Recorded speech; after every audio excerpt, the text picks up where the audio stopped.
Catherine Hayes's boot struck the dying man's chest before thought caught up with instinct. Not a kick, a test. His rib cage rose beneath a worn leather fell, rose again. Around her, Copper Creek stood frozen in judgment, 20 souls watching a father collapse in December snow while his children screamed. She'd buried too much already, buried things that shouldn't fit in graves so small, buried a husband alone because the town called it God's will. She'd be damned if she buried this man while his kids watched. Not today, not ever. The snow fell silent that Montana morning, the kind of cold that turned breath to crystal before it hit frozen earth. December 18th saw territory still raw from wars both finished and ongoing. Catherine stepped from Marsh's general store receipt for timber nails, crumpled in her fist. She'd timed it perfectly. Get supplies, get out, avoid the Sunday church crowd and their endless capacity for judgment. Then the scream cut through winter air, a child's scream, the kind that strips pretense from the world and leaves only animal terror. The nails scattered across boardwalk planks rolling into cracks between frozen wood. Across Main Street, two small figures knelt in mud where snow had melted to brown slush. The boy shook a man's shoulder with desperate hands. The girl couldn't be more than 6, her voice raw with the kind of fear that imprints itself on memory forever. Catherine's boots hit street dirt before conscious decision formed. Muscle memory from too many emergencies, too many moments when hesitation meant death. The man lay face down where he'd fallen. She knew him. Thomas McKenna rancher, 4 miles south. Widower, 2 children. Worked himself like a man trying to outrun ghosts. His wife had died 3 years back. Childbirth complications. The kind of death women whispered about in corners, afraid their own bodies might betray them the same way. A crowd formed, safe distance, watching. Someone help him, Mrs. Marsh's voice carried from the store carefully modulated concern that required no actual movement. Ain't proper. The whisper came from somewhere in the gathering mass. Widow woman touching a strange man. Catherine dropped to her knees. Mud soaked through her skirt, cold seeping into bone. 2 fingers pressed to Thomas McKenna's throat. Pulse thread thin but present. Nin burning hot despite December cold. Fever. High one. The kind that killed. She pointed at the blacksmith. My wagon. Now. He looked to the others seeking permission from collective judgment. I said now. Her voice cracked like winter ice breaking. Sharp, final. He moved. The boy stared at her with eyes too old for 9 years of life. Eyes that had already seen too much loss. What's your name, Daniel? His voice shook. Is my papa? Not if I can help it, son. The little girl grabbed Catherine's sleeve, fingers desperate. Please don't let Papa die, please. Catherine met those eyes and saw herself at 6. Saw every loss she'd carried since. Every grave she'd stood beside alone. Every night she'd woken to emptiness that never filled.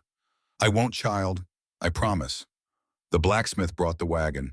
Together they lifted Thomas McKenna. Dead weight. Fever made him heavy muscles slack with illness. They laid him in the wagon bed. Daniel climbed in without being told, cradling his father's head. Emma pressed against her brother, small body shaking. Catherine gathered the reins. A man stepped forward. Tall, black suit despite December mud. Victor Blackwood owned the bank. The store, half the town. His wealth showed in tailored cloth and polished boots that never touched dirt long enough to stain. Mrs. Hayes, his voice carried oil-slick smoothness. Taking a man to your cabin, unescorted, that's highly irregular. That man's dying. Nevertheless, Blackwood's smile held no warmth. People talk. A widow's reputation is fragile. Surely you understand. So is standing here talking while he dies. She snapped the reins hard. The wagon lurched forward. Behind her the crowd murmured. Fragments reached her ears through December wind. Always been too wild. Husband barely cold in the ground. What kind of woman? Catherine didn't look back. Just drove. The wagon wheels carved tracks through virgin snow. Behind her, Daniel whispered to Emma. The girl sobbed into her brother's coat. 4 miles had never felt so impossibly far. Thomas McKenna woke to unfamiliar walls. His head pounded. Every muscle screamed protest. The room swam when he tried to focus. Where then he heard it. Laughter, a child's laughter, Daniel's laughter. When was the last time his son had laughed? He tried to sit. The room spun. His stomach lurched. Easy. A woman's voice. Not gentle, firm, matter of fact. Catherine Hayes appeared beside the bed, hand pressing his shoulder, pushing him back down. Not rough, not kind, just practical. You collapsed in town 3 hours ago. Fever's at 103. You've been awake 17 seconds and you're already trying to get up. Lie down. My children are fine. Daniel's stirring stew. Emma's making dolls from corn husks. Both fed, both warm, both stopped crying about 10 minutes after we got here. Thomas turned his head. Through the doorway he saw them. Daniel at the stove, wooden spoon in hand, face serious with concentration. Emma at the table humming while she twisted corn husks into shapes. Content. Safe. When had they last looked like that? I need to, He tried sitting again. Catherine pushed harder this time. You need to drink this and shut up. She shoved a tin cup at him. Dark liquid inside bitter smell. What is it? Willow bark for the fever. Drink. He drank, tasted like boiled sadness and tree bark. But warm. Outside wind howled, the cabin shook. Snow-battered windows like thrown gravel. Storm hit right after we got here. Catherine's voice carried no emotion. Just fact. We're trapped. 3 days, maybe 4. Panic clawed up Thomas's throat. I have to get back. The cattle already moved to my barn. Your cow, your horses, the chickens. Daniel helped. Kid's got a good head. Told me what needed doing. We did it before the storm hit. Thomas's throat went tight. I can't be here. People will what? Catherine's voice went flat, hard. Let your kids watch you die to save your reputation. That the plan, you don't understand, the town can go to hell. She stood, walked to the stove, poured coffee from a dented pot. Thomas stared at rough-hewn logs above him. No plaster, working cabin, not fancy, but solid, built to last. He'd promised himself after Margaret died, after he'd failed her, failed to save her, failed to be enough. He'd promised he'd never need another woman's help, never burden anyone, never prove he wasn't sufficient alone. But here he was, in a stranger's bed while his children ate her food, burned her wood, took her charity. Proof clear as daylight. He wasn't enough. Stop it, Catherine said. What? That thing you're doing, beating yourself up, I can hear it from here. You don't know. I know you worked yourself sick trying to be enough. I know you collapsed in front of your kids. I know if I hadn't been there, you'd be dead. She turned, met his eyes. Out here we help or we die. Ain't about pride. Ain't about what's proper. It's about survival. You understand? Thomas said nothing. Catherine set down her cup. Storm's not asking permission. Neither am I. You'll stay till it breaks. Then you go. But while you're here, you'll rest. You'll heal. You'll let your kids have 3 days where they ain't scared their papa's going to die. You owe them that. She walked out. The door shut behind her. Daniel appeared in the doorway. Pa, you awake? Yeah, son. Miss Catherine says we can stay till the storm stops. That okay? That's okay, Daniel smiled. First real smile Thomas had seen in weeks. She's teaching me to cook stew. Says every man should know how to feed himself. That true? That's true. I like her, Pa. She don't treat us like we're broken. Thomas thought the word, broken, but didn't correct his son. Just pulled him close for a moment before Daniel ran back to the stove. Night fell. Thomas couldn't sleep. The fever broke around midnight, left him weak but clear-headed. He listened to the storm rage, listened to the cabin creak, listened to his children breathe soft and steady on their bedrolls by the fire. Through the crack in the door, he watched Catherine. She was outside. He could see her through the window, splitting wood in the barn by lantern light. Snow blew sideways. She didn't stop, just kept swinging the axe. Steady, tireless. Her hands were scarred. Years of hard work carved into her skin, visible even from here. Emma whispered from her bedroll. Pa, yeah, baby. Is Miss Catherine going to be our new mama? Thomas's chest went tight. No, sweetheart. Why not? Because we're just borrowing her kindness. When the storm stops, we go home. I don't want to go home. Emma's voice was small. She braided my hair, Pa, just like Mama used to, and she didn't cry. Everybody else who tries to help us cries. Thomas closed his eyes. Margaret's voice echoed from memory. Her last words whispered through blood-soaked sheets. Promise me you'll find them a mother, someone kind, someone who will love them. He'd promised. But every woman Mrs. Marsh introduced him to looked at his kids like wounded animals. Pitied them. Pitied him. Catherine Hayes didn't pity anyone. Go to sleep, Emma. Okay, Pa, I like it here. It's warm. Daniel's voice came soft from his bedroll. Me too. Thomas lay awake long after his children slept. Watched Catherine through the window. Watched her work. Wondered what kind of woman chose to live alone in a cabin 4 miles from town. What kind of woman ran toward dying men instead of away? What kind of woman didn't cry? Morning came. The storm didn't break. It got worse. Thomas woke to Daniel shaking his shoulder. Pa, the cow's in labor. He sat up too fast. His head spun. Where's Miss Catherine? Already in the barn. Thomas pulled on boots, grabbed his coat, stumbled outside into wind that tried to knock him down. The barn was warm compared to outside. The pregnant cow lay on her side in her straw, breathing hard. Catherine knelt beside her, hands on the cow's belly. Calf's breech. She didn't look at Thomas. Going to lose them both if we don't turn it. You done this before, have you? She rolled up her sleeves. Hold her head. Keep her calm. They worked by lantern light. Thomas held the cow's head, murmured to her while Catherine's hands disappeared inside, feeling for the calf's position. Sweat ran down her face despite the cold. The cow bellowed. Easy, girl, Thomas whispered. Easy now. An hour passed, then another. Catherine's arms shook. Her face was pale, but she didn't stop. Got it? Her voice came strained. Here it comes, and the calf emerged in a rush of fluid and membrane. Catherine cleared its nose, rubbed it hard with straw. Nothing. She rubbed harder. Come on, damn you. The calf gasped, coughed, breathed. The cow struggled to her feet, nuzzled her baby. The calf's legs wobbled. It stood. Catherine sat back in the straw. Her hands shook. Thomas handed her a rag. She wiped her face. Didn't look at him. You saved them, Thomas said. Did my job. Most people don't know how. I'm not most people. She stood, walked to the barn door, stood there staring out at the storm. Her shoulders were tight. Her hands clenched at her sides. Catherine, don't what? Don't ask, don't push, just let it be. But Thomas saw it, saw the tears on her face before she turned away, saw them and didn't understand why saving a calf would make a woman cry. He didn't know yet, didn't know about the 5 babies.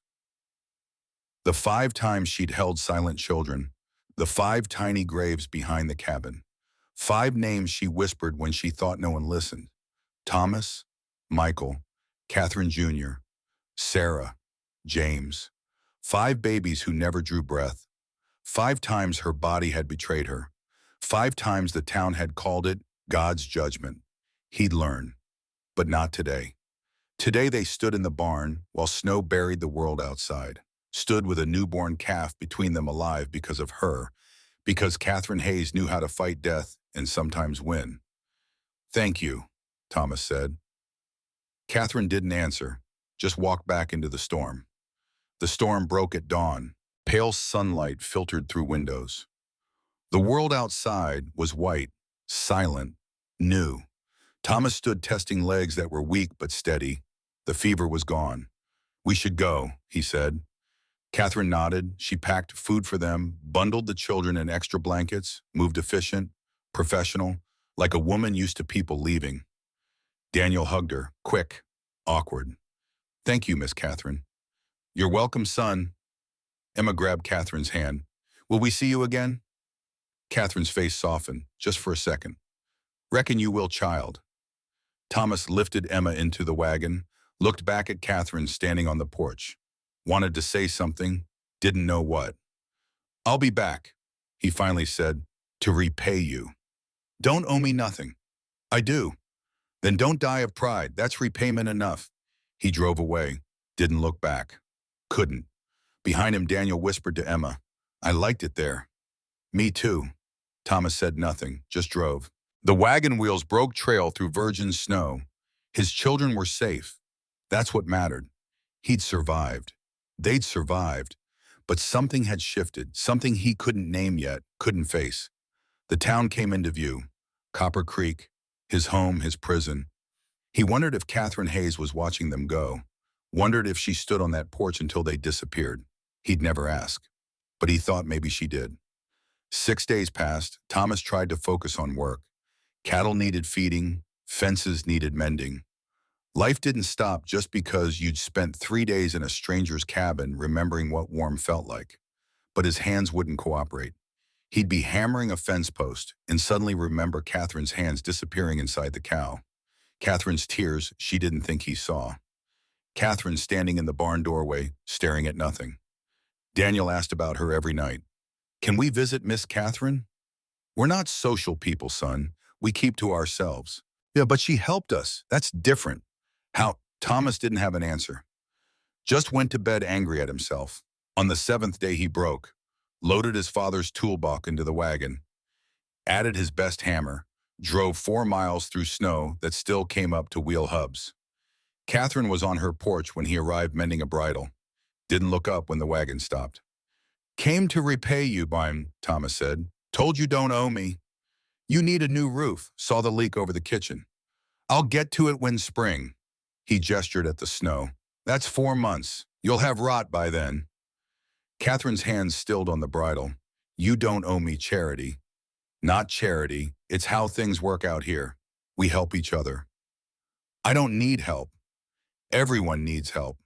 I don't. Thomas set down the toolbox. Then consider it payment for saving my life, for feeding my kids, for giving them 3 days where they weren't scared. You won't take money. Fine, take this. Catherine stood, walked to the edge of the porch, looked at him for a long moment. Her eyes were gray, cold, guarded.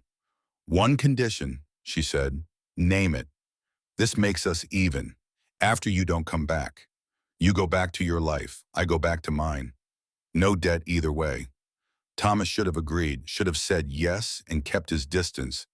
But something in the way she said it, like she was desperate for him to agree, terrified he wouldn't, made him hesitate. Even, he finally said.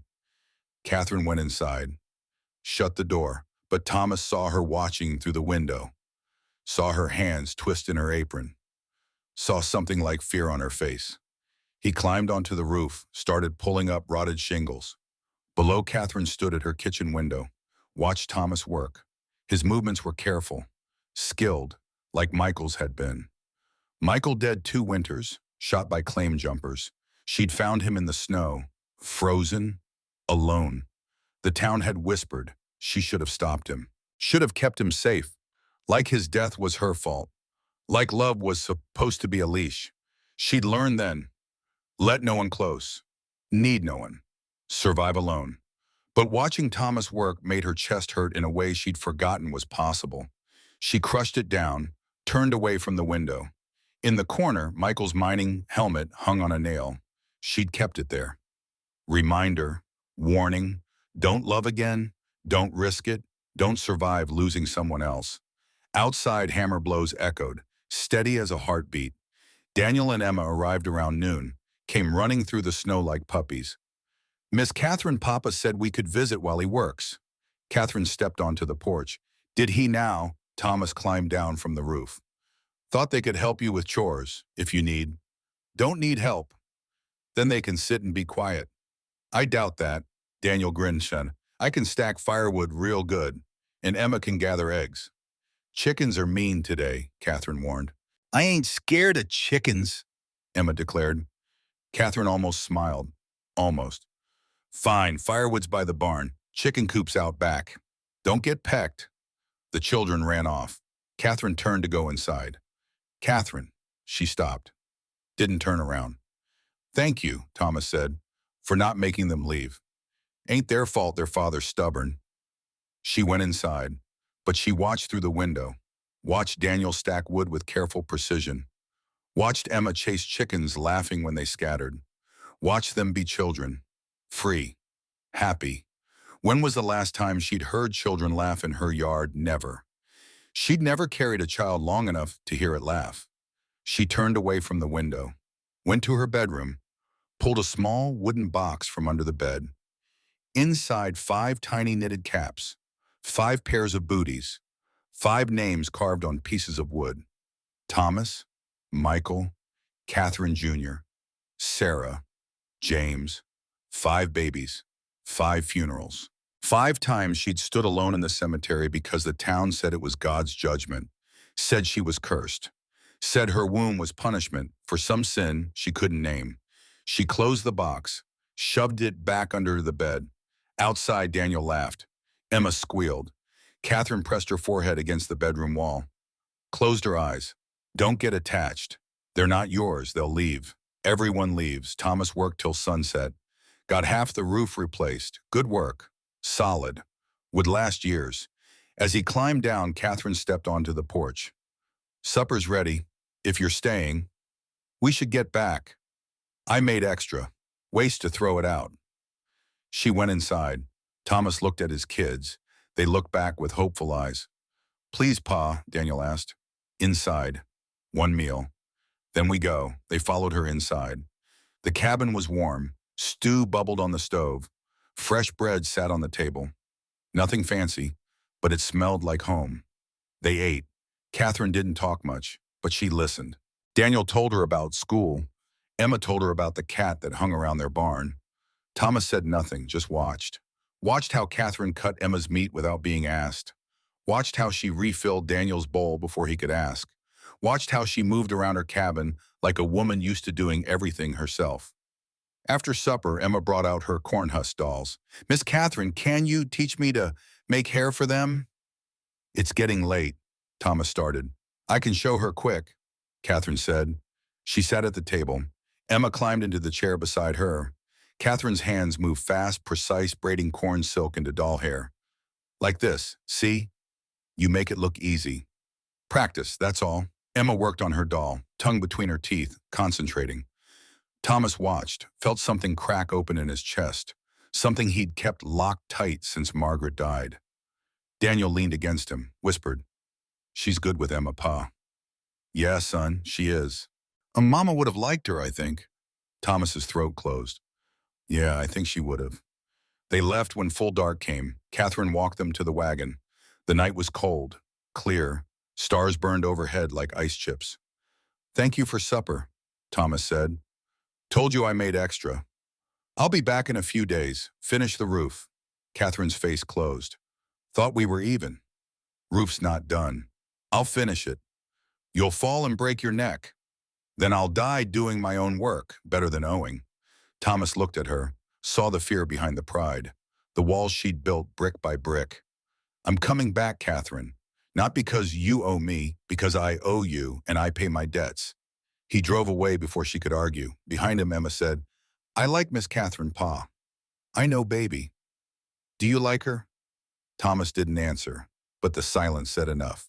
3 days later, Thomas came back, and 3 days after that, and 3 days after that, each time he worked. Fixed the roof, mended fences, repaired the sagging barn door, split firewood till the pile was 10 feet high. Each time Catherine fed him, fed his kids, let them help with chores, let them laugh in her yard, let them fill the silence she'd been living in for 2 years. Each time they both pretended this was about debt, about payment, about anything except the truth neither would name. Late March came, Sunday morning. Thomas stood outside the Methodist church, Daniel and Emma beside him in their Sunday clothes. Through the open door he saw the congregation, saw them sitting in their usual seats, families together, respectable, proper, and in the back row alone like always, Catherine Hayes. She sat straight-backed, chin high, but the space around her was empty, 3 feet on each side, like she carried plague. Thomas's jaw tightened. Come on, kids. They walked up the steps. Abigail Marsh, general store owner, town gossip, self-appointed guardian of morality, stepped in front of them.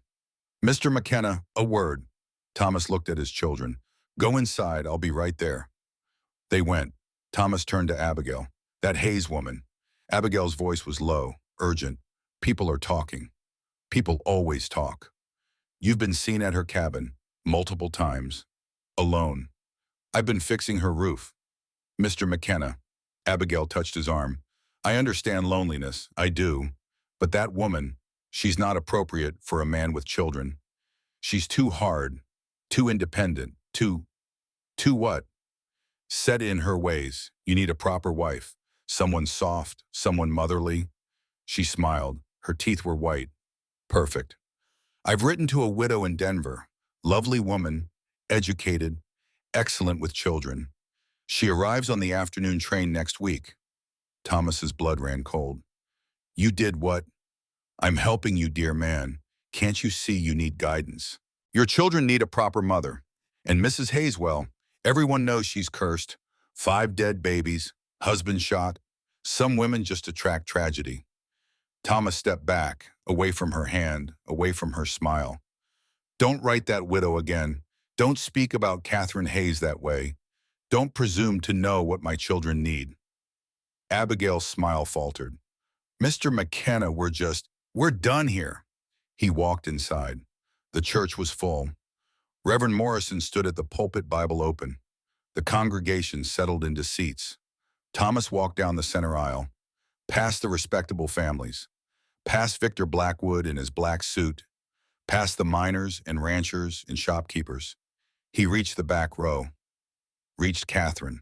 She looked up, eyes wide, surprised, scared. This seat taken, ma'am. Catherine's hands twisted in her lap. Been empty 2 years, Mr. McKenna. Then I reckon it's mine, if you'll have me. He sat. The pew creaked. Around them, the church went silent. Complete silence. The kind that drowns. Daniel and Emma scrambled from their seats 3 rows up. Squeezed into the pew. Emma grabbed Catherine's hand. Can I sit with you, Miss Catherine? Catherine looked at the little girl, at Thomas, at the entire church staring at them. Yeah, child, she whispered. You can sit with me. Reverend Morrison started his sermon. His text was loving thy neighbor, judging not, but his eyes kept drifting to Catherine, to Thomas, cold, pointed.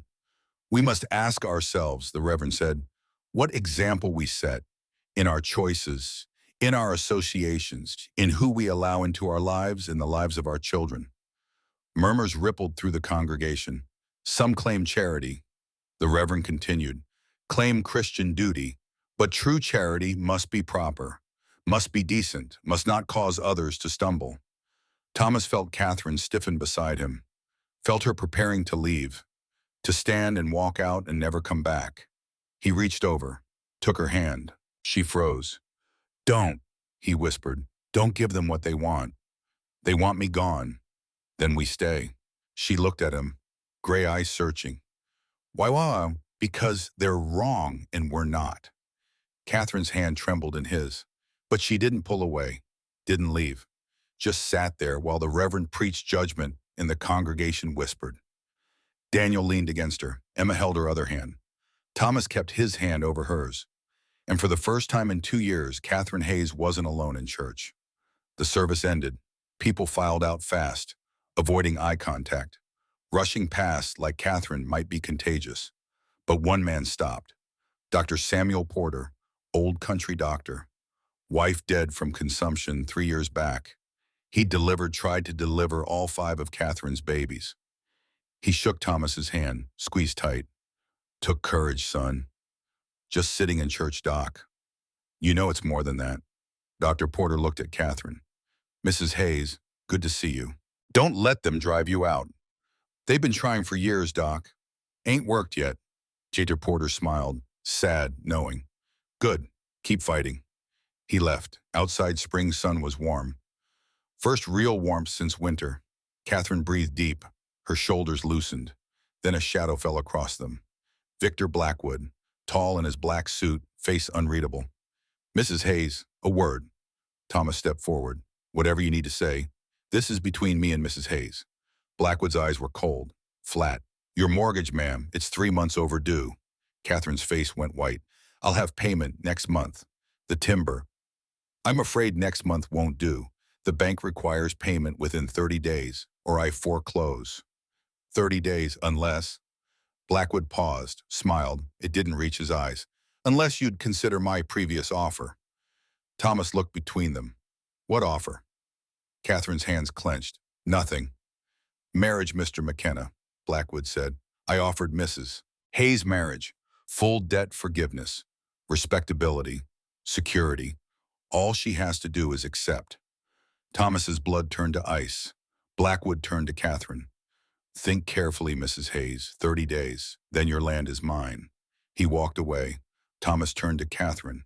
He proposed 2 weeks ago before you... She stopped. It don't matter. The hell it doesn't. He's extorting you. He's within his legal right.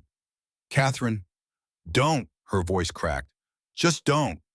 Daniel tugged Thomas's sleeve. Pa, what's happening? Thomas knelt. Nothing you need to worry about, son.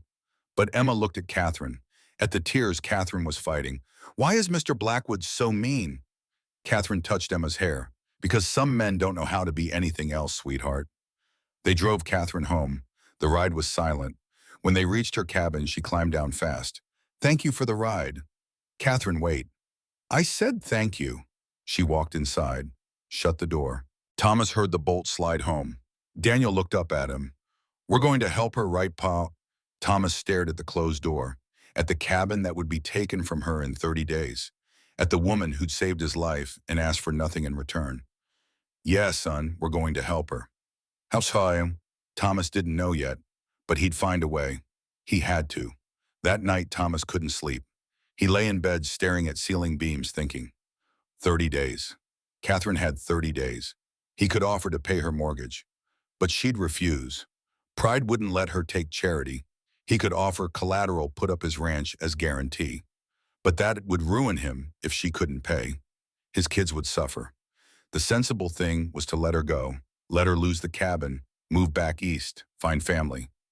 Start over. The sensible thing was breaking his heart. Midnight, someone pounded on his door. Thomas grabbed his rifle, opened it. Catherine stood there, snow in her hair, eyes wild. It's the mare. Your mare. She's foaling. Breach. I need help. Thomas didn't ask questions. Grabbed his coat, followed her to her barn. His pregnant mare, the one he'd moved to Catherine's barn during the storm, lay on her side, breathing hard, eyes rolling. The foal wasn't coming right. Thomas and Catherine worked by lantern light. Her hands went inside the mare, feeling searching, face set in concentration. Got the head, she said, but the legs are folded, need to straighten them. Sweat ran down her face. The mare screamed, kicked, nearly caught Catherine in the ribs. Hold her, Catherine said. Thomas grabbed the mare's head, held her down, whispered to her, easy, girl, easy. Let her help you. An hour passed, 2. Catherine's arms shook. Her face was gray with exhaustion. Come on, she whispered. Come on, damn you. Don't you die on me. The foal shifted. Catherine gasped. Got it. Here it comes. The foal emerged in a rush, membrane covered, still, too still. Catherine cleared its nose, rubbed it hard with straw. Breathe, breathe, baby, breathe. Nothing, she rubbed harder, desperate. Don't do this, don't you dare. The foal gasped, coughed, breathed. The mare struggled up, nuzzled her baby. The foal's legs wobbled. It stood. Catherine sat back in the straw. Her whole body shook. And then she broke. Tears came hard, ugly, 2 years of grief pouring out. Thomas knelt beside her. Catherine. 5 times, her voice a cracked. 5 times I held dead babies, named them, buried them alone because the town said it was God's judgment, said I was cursed, said my womb was punishment. She looked at him, face wet, raw. This is the first time I've seen a birth that didn't end in death. Thomas pulled her against his chest.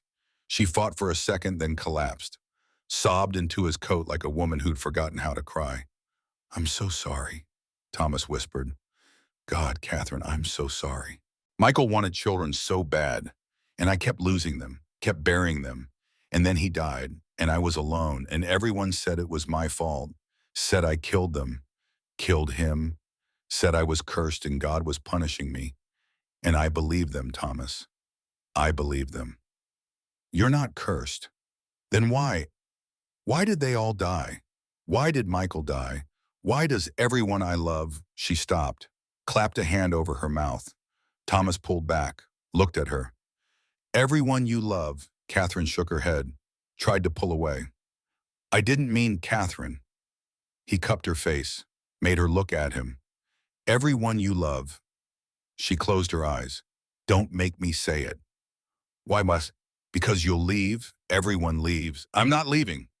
You will when you realize I'm too broken, too hard, too cursed. You'll go and I'll be alone again. And I can't, her voice broke. I can't survive losing someone else, Thomas. I can't. Thomas's heart cracked clean open. You're not losing me. You don't know that.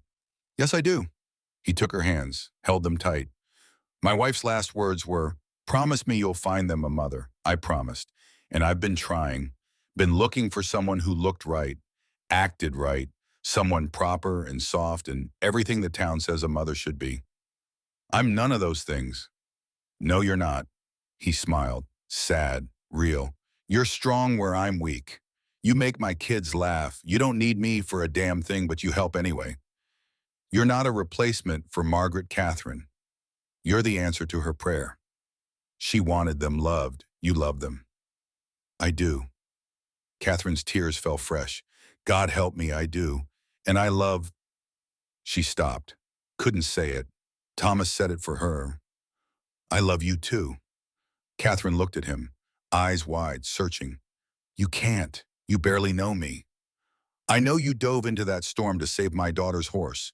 I know you worked 3 days to keep me alive. I know you cry for foals and dead babies, and you split wood in blizzards because you don't trust anyone to help you. I know you're the bravest, stubbornest, most beautiful woman I've ever met, and I love you. The town will crucify us. Let them. Blackwood will take my land. Then we'll fight him together. I'm not ready. Neither am I. He leaned his forehead against hers. But maybe being ready is a lie. Maybe we just choose and live with the consequences. The foal nursed, the mare stood guard, new life in a barn while snow fell outside. Catherine pulled back, looked at Thomas for a long moment, seeing him, really seeing him. Then she kissed him, desperate, scared, full of 2 years of loneliness and loss and the terrifying hope that maybe she could love again without losing everything. Thomas kissed her back, held her like she was the only solid thing in a world gone to chaos. When they broke apart, Catherine laughed. Raw, real. We're idiots. Best kind. They'll destroy us. Then we'll build something new from the wreckage. Outside, dawn broke. Pink light spilled through the barn door. The storm had passed. The world was clean, white, new. Inside, 2 broken people held each other, choosing love over fear, choosing each other over safety. It wouldn't be easy. The town would fight. Blackwood would fight. Hell, they'd fight themselves half the time. But they'd do it together. And maybe that was enough. Thomas drove home as the sun rose. Daniel and Emma were still asleep when he got there. He sat on the porch, watched the sunrise, felt different, lighter, terrified, alive. He'd made a choice. Now came the hard part, standing by it. A wagon appeared on the horizon, coming from town. Fast, Thomas stood, recognizing the driver. Dr. Samuel Porter pulled up, climbed down. His face was grave. Thomas, we need to talk. What's wrong? Blackwood. He's moving up the foreclosure, not 30 days, 10. He filed emergency seizure papers yesterday. Claims Catherine's property is abandoned, not being maintained. He's got the judge's signature. Thomas's blood ran cold. 10 days. I tried to stop him, but he's got leverage, owns half the town council. Dr. Porter paused. There's more. He found out about you being at her cabin multiple times, alone. He's using it, saying she's running a house of ill repute, that your children are being exposed to. That's a lie. I know, but the town council doesn't care about truth. They care about propriety. And Blackwood knows how to use that. Thomas sat down hard on the porch steps. 10 days. What can I do? Dr. Porter looked at him for a long moment. Marry her. What? Marry her today. Make it legal and proper. Then Blackwood can't use scandal as leverage. Her debt becomes your debt. You can negotiate by time. She won't agree. Her pride. Then you better figure out how to convince her. Because in 10 days she loses everything. And Blackwood gets exactly what he wants. Catherine Hayes with nowhere else to go. Dr. Porter climbed back into his wagon. I'll stall Blackwood as long as I can. But you're running out of time, son. Make your choice and make it fast. He drove away. Thomas sat on his porch, watched the sunrise, thought about Catherine's face when she'd said, I can't survive losing someone else. 10 days wasn't enough time to heal 2 years of grief. Wasn't enough time to convince her that love was worth the risk.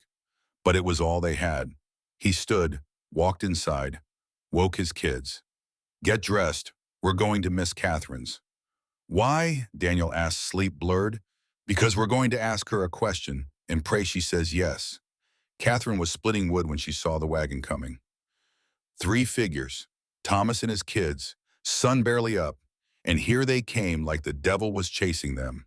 She set down the axe, wiped her hands on her apron. Her heart kicked against her ribs.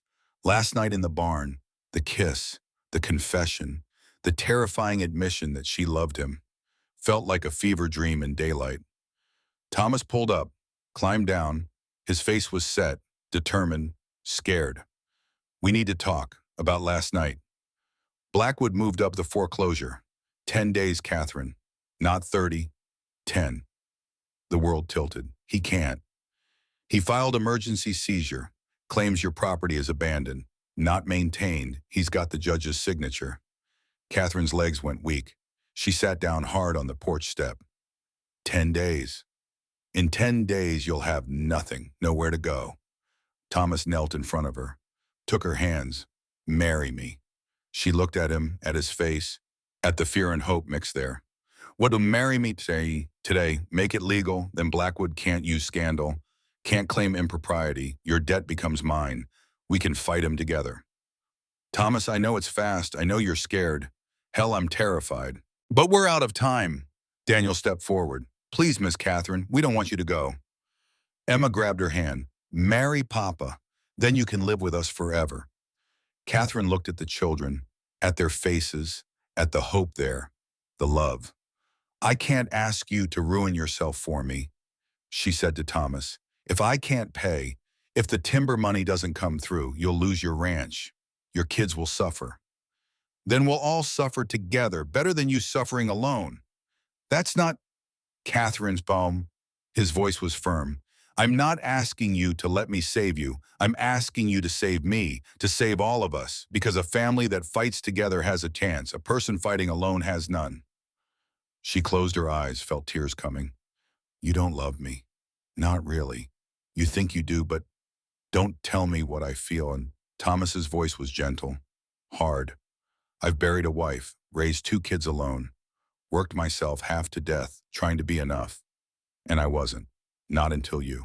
You make me better, make my kids better, and if loving you is a mistake, then I'll make it gladly. The town will crucify us. Let them. Blackwood will fight dirty. So will we. Catherine looked at him, at this gentle, stubborn, broken man offering her everything he had, offering her a choice, hide and lose, or fight and maybe win. She thought about Michael's grave, about standing there alone for 2 years, about the 5 tiny graves behind the cabin, about all the deaths she'd survived. Maybe it was time to choose life. Okay, she whispered. Thomas's eyes widened. Okay, I'll marry you today, right now, before I lose my nerve. Daniel whooped. Emma threw her arms around Catherine's waist. Thomas pulled her up, kissed her hard, desperate, relieved. We'll go to Dr. Porter's, Thomas said. He can marry us, make it legal. I need to. Catherine looked down at herself. Work dress, mud on her boots, hair cropped short and uncombed. I look like hell. You look perfect. Thomas touched her face. Let's go before Blackwood hears and tries to stop us. They climbed into the wagon, drove toward town. The morning sun was bright, cold. The snow sparkled like crushed diamonds. Catherine's hands shook. Thomas reached over, squeezed her hand. You're sure? She asked, terrified. Terrified, but sure. That makes no sense. Welcome to marriage. Despite everything, the fear of the deadline, the disaster looming, Catherine laughed. Dr. Porter's house sat on the edge of town. Small, neat, medical office and front living quarters in back. Thomas pounded on the door. Dr. Porter opened it, still in his nightshirt, looked at them, at Catherine's face, at the children. Understanding dawned. She said yes. She said yes. Dr. Porter grinned. First real smile Catherine had seen on the old doctor's face in years. Well, hell, come in. Let me get dressed. They crowded into his office. Medical books lined the walls. The smell of carbolic and dried herbs filled the air. Dr. Porter disappeared into the back. Returned 5 minutes later in his good suit, carried a worn Bible. You have rings? Thomas pulled off his wedding band. The one Margaret had given him, gold worn thin. This was mine. It'll fit Catherine till we can. It's perfect. Catherine took it, slid it on her finger. Too big, but close enough. Dr. Porter opened the Bible. Witnesses us, Daniel said. He grabbed Emma's hand. We'll witness. Dr. Porter nodded, looked at Thomas and Catherine. This is going to be fast. Bare bones, but it'll be legal. You ready? Thomas looked at Catherine. Ready. No, do it anyway. Dr. Porter smiled, started reading. Dearly beloved, we are gathered here in the sight of God and these witnesses to join this man and this woman in holy matrimony. Catherine barely heard the words. Her heart was too loud, her hands too cold. She stared at Thomas, at his face, at the way he looked at her like she was the only solid thing in a spinning world. Do you, Thomas McKenna, take Catherine Hayes to be your lawfully wedded wife, to have and to hold in sickness and health for richer or poorer, till death do you part? I do. Do you, Catherine Hayes, take Thomas McKenna to be your lawfully wedded husband, to have and to hold in sickness and health for richer or poorer, till death do you part? Catherine's throat closed. She thought about Michael, about the promise she'd made at his grave. I'll never love again. But Michael was dead. She was alive. And maybe keeping that promise meant dying too. I do, she whispered. By the power vested in me by the territory of Montana, I now pronounce you husband and wife. Thomas, you may kiss your bride. Thomas cupped Catherine's face, kissed her soft, gentle. A promise, not a demand. When they broke apart, Emma was crying. Happy tears. Daniel grinned so wide his face might split. Porter closed the Bible. Congratulations, Mr. and Mrs. McKenna. Now let's get this marriage registered before Blackwood hears and tries to contest it. They drove to the county clerk's office, a small building next to the courthouse. The clerk, a thin, nervous man named Peters, looked up when they entered. Dr. Porter, what can I... He saw Catherine. His eyes widened. Mrs. Hayes. Mrs. McKenna now, Thomas said. We need to register a marriage. Peters blinking. You got married just now? Just now, needed official. Peters pulled out the marriage register. His hand shook as he wrote. Names Thomas James McKenna, Catherine Ann McKenna. Date today, March 31st, 1878. Witnesses Samuel Porter and Daniel McKenna. Sign here. Thomas signed. Catherine signed. Her new name felt strange under her hand. Foreign, terrifying. Catherine McKenna. Peters handed them the certificate. That's it? You're married. Legal and binding. Thank you. Thomas folded the certificate, tucked it in his coat. They turned to leave. The door opened. Victor Blackwood walked in. He stopped, looked at them, at Dr. Porter. At the marriage register, still open on the desk, his face went white then red. What have you done? Got married, Thomas said. Voice flat, calm, legal as the day is long. Blackwood's jaw worked. This is fraud, conspiracy. She married you to avoid debt. That's illegal. She married me because I asked and she said yes. Debt's got nothing to do with it. The hell it doesn't. Blackwood stepped forward. You think this changes anything? She still owes. And now I owe, Thomas said. I'll take your ranch, McKenna. I'll take everything you have. You can try, but I'll do more than try. Blackwood looked at Catherine. His eyes were cold, hurt, angry. I offered you everything. Respect, security, a place in this town, and you chose him, a broken-down rancher with two brats and a failing herd. Catherine stepped forward. I chose love, Mr. Blackwood, something you wouldn't recognize if it spit in your face. Blackwood's hand shot out, grabbed her arm. Hard. Thomas moved fast, shoved Blackwood back, hard enough to make him stumble. Touch my wife again and we'll have a different conversation. Blackwood straightened his coat. His face was a mask. Cold. Controlled. 10 days, McKenna. Then I foreclose. And there's not a thing you can do about it. He walked out. The office was silent. Peters, the clerk, looked terrified. I just registered. You did your job, the porter said. No one blames you. They left. Outside, the morning sun was bright. The street was filling with people. Word would spread fast. Catherine Hayes married Thomas McKenna. Scandal, gossip, judgment. Let it come. Thomas helped Catherine into the wagon. His hands were gentle. You okay? No, but I will be. They drove home. To Thomas's ranch, not her cabin. That was the agreement. She'd move in with him. Combine households.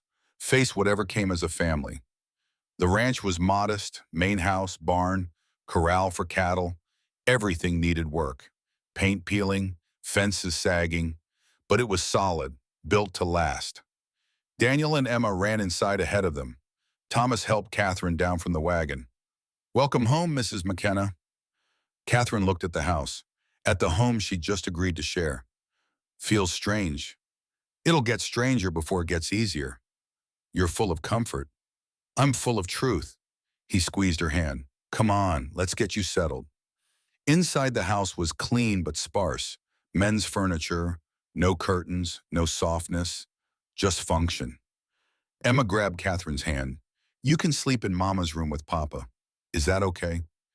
Catherine's throat closed. That's okay, sweetheart. Emma led her down the hall, opened a door. The room was simple. A bed, a dresser, a window facing east. On the dresser sat a photograph. A woman. Young, beautiful, dark hair, soft smile. Margaret. Catherine touched the frame. She was lovely. Thomas appeared in the doorway, saw what she was looking at. I can put it away if it bothers you. Don't. Catherine turned. She's their mother, your first wife. She belongs here. You're sure?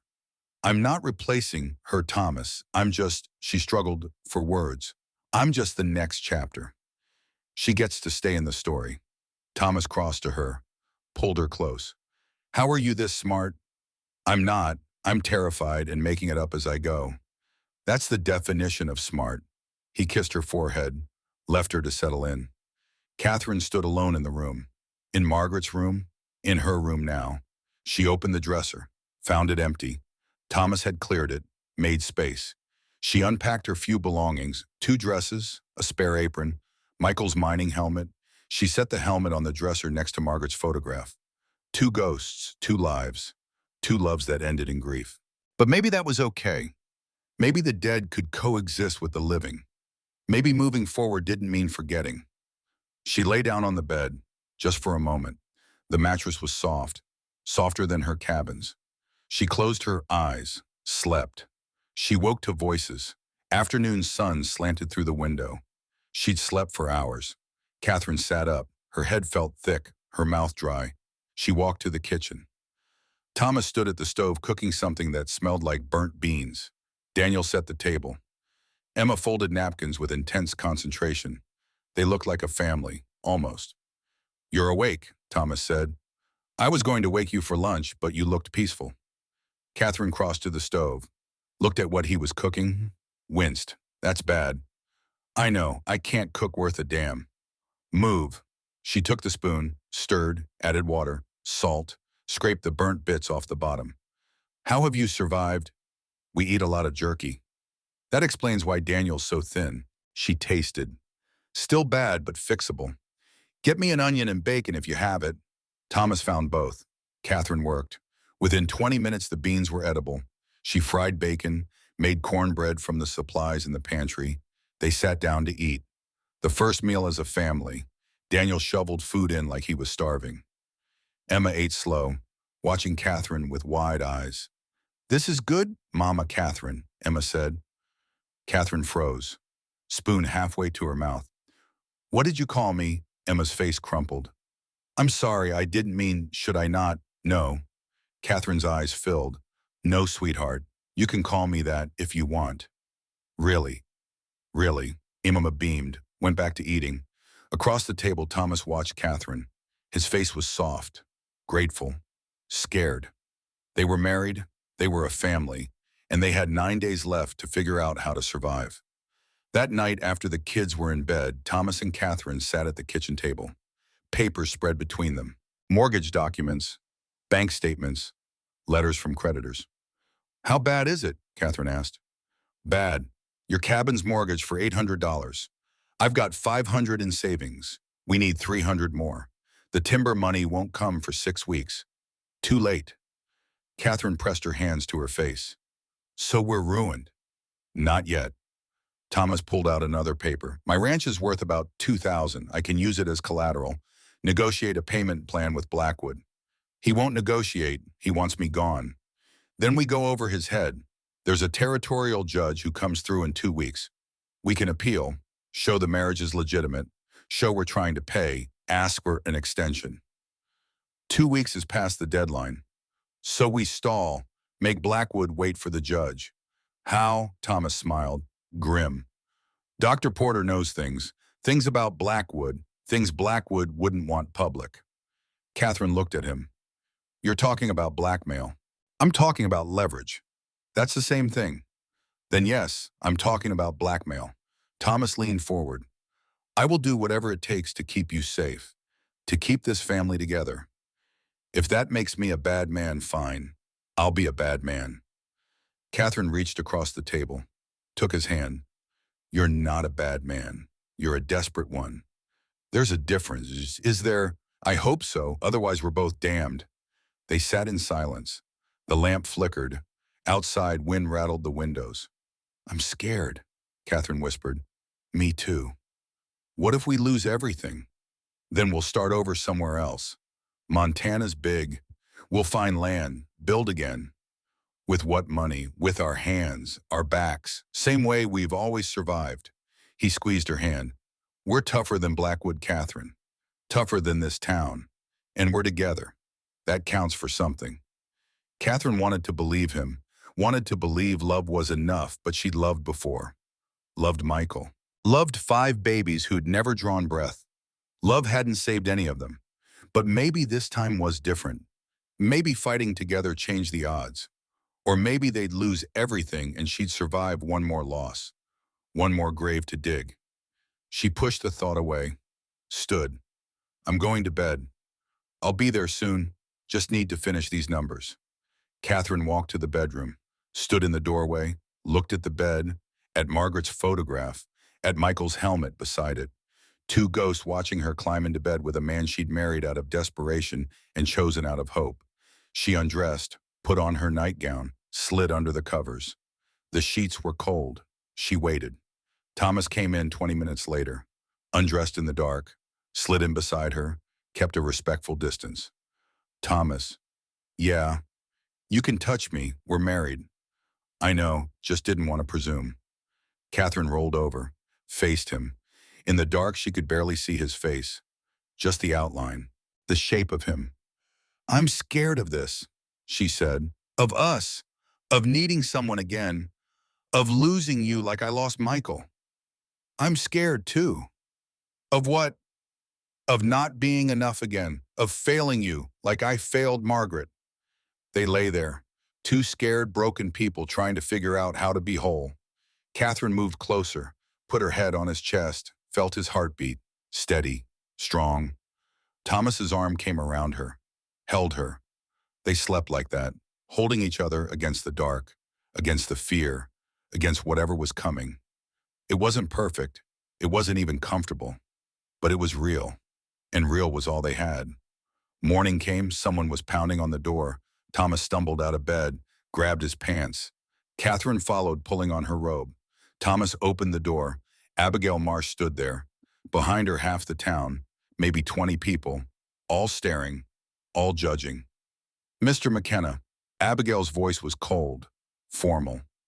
We've come on behalf of the church to discuss your recent marriage. What about it?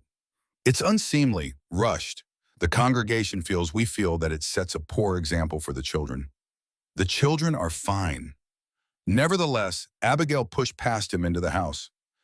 The others followed, filled the kitchen like an invading army. Catherine stood frozen in the bedroom doorway. She'd known judgment was coming, but seeing their faces, their disgust, was different from imagining it. Reverend Morrison stepped forward. Mrs. McKenna, is it true you married Mr. McKenna yesterday without proper courtship, without banns being posted? It's true. And is it true you did so to avoid financial obligation to Mr. Blackwood? I did so because Thomas asked and I said yes. My reasons are my own. Your reasons affect this community, affect these children. The Reverend gestured at Daniel and Emma, who'd emerged from their room, scared, confused. What kind of mother rushes into marriage with indecent haste? What lessons does that teach? Thomas stepped forward. That's enough. It is not enough. This woman, your wife, this woman has a reputation. 5 dead children, a murdered husband. Some say she's cursed. Some say... Thomas moved fast, grabbed the Reverend's shirt, shoved him against the wall. Get out of my house. Mr. McKenna, get out, all of you, now. No one moved. Thomas's voice dropped, deadly quiet. I fought in the war, killed men who deserved it lesser than you do right now. I'm giving you 10 seconds to leave. After that, I stopped being polite. The crowd shifted, uncomfortable, scared. Abigail Marsh spoke up. We're only concerned for the children. The children are fine, better than fine. They have a mother who loves them, a home, a family. That's more than they had 2 days ago. But the scandal is your problem, not mine. Thomas released the Reverend, stepped back. You came into my home, insulted my wife, threatened my family. I want you gone. If you have concerns, take them to the territorial judge when he comes. Until then, stay away from us. The crowd filed out, slow, reluctant, still judging. Abigail was last. She paused at the door. You're making a mistake, Mr. McKenna. That woman will destroy you. Then I'll be destroyed, but I'll be destroyed with her. Now get out. She left. Thomas shut the door, leaned against it. His hands shook. Catherine crossed to him, wrapped her arms around him. He buried his face in her hair. I'm sorry, he whispered. I'm so sorry they said those things. It's not your fault. I should have protected you better. You did protect me. You threw them out. Daniel and Emma appeared, both crying. Thomas knelt, pulled them close. It's okay. We're okay. They said mean things about Mama Catherine. Emma sobbed. I know, baby. People say mean things when they're scared. Scared of what? Of things they don't understand, of people who don't fit their rules. But we don't have to play by their rules. We make our own.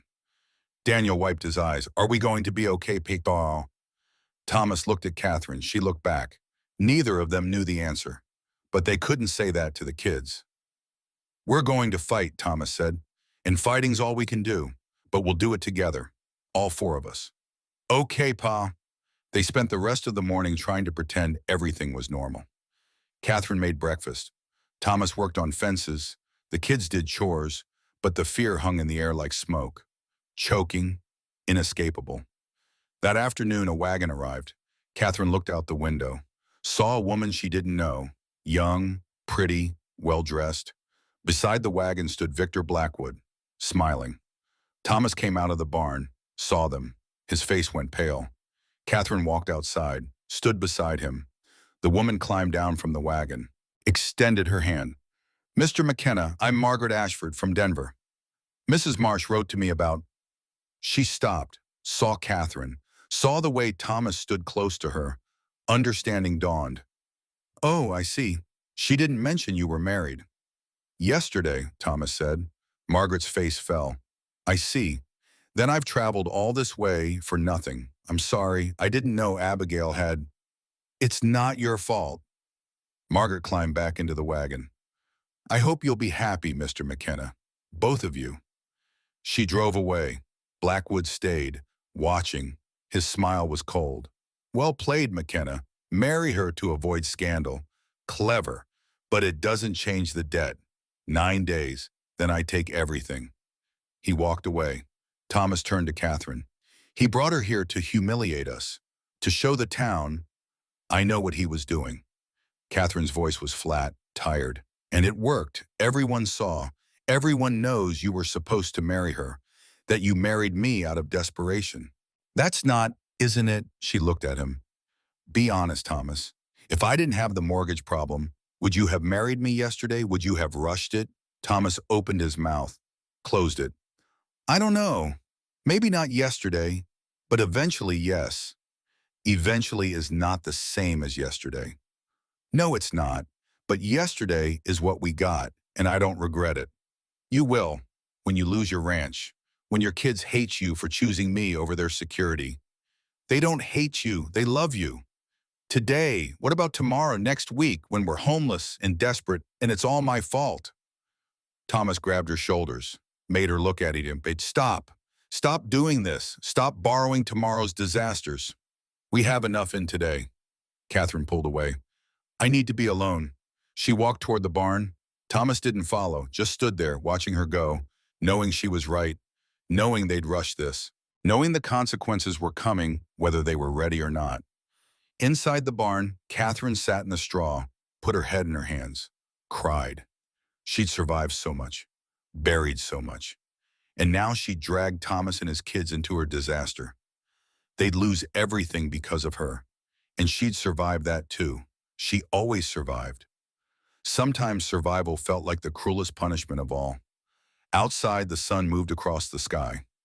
8 days left. Then the reckoning came, and Catherine had no idea how they'd survive it. She didn't come out of the barn until dark. When she did, Thomas was sitting on the porch steps, waiting. He didn't say anything, just stood, held out his hand. She took it. They walked inside together. The kids were already asleep. The house was quiet except for the clock ticking on the mantel.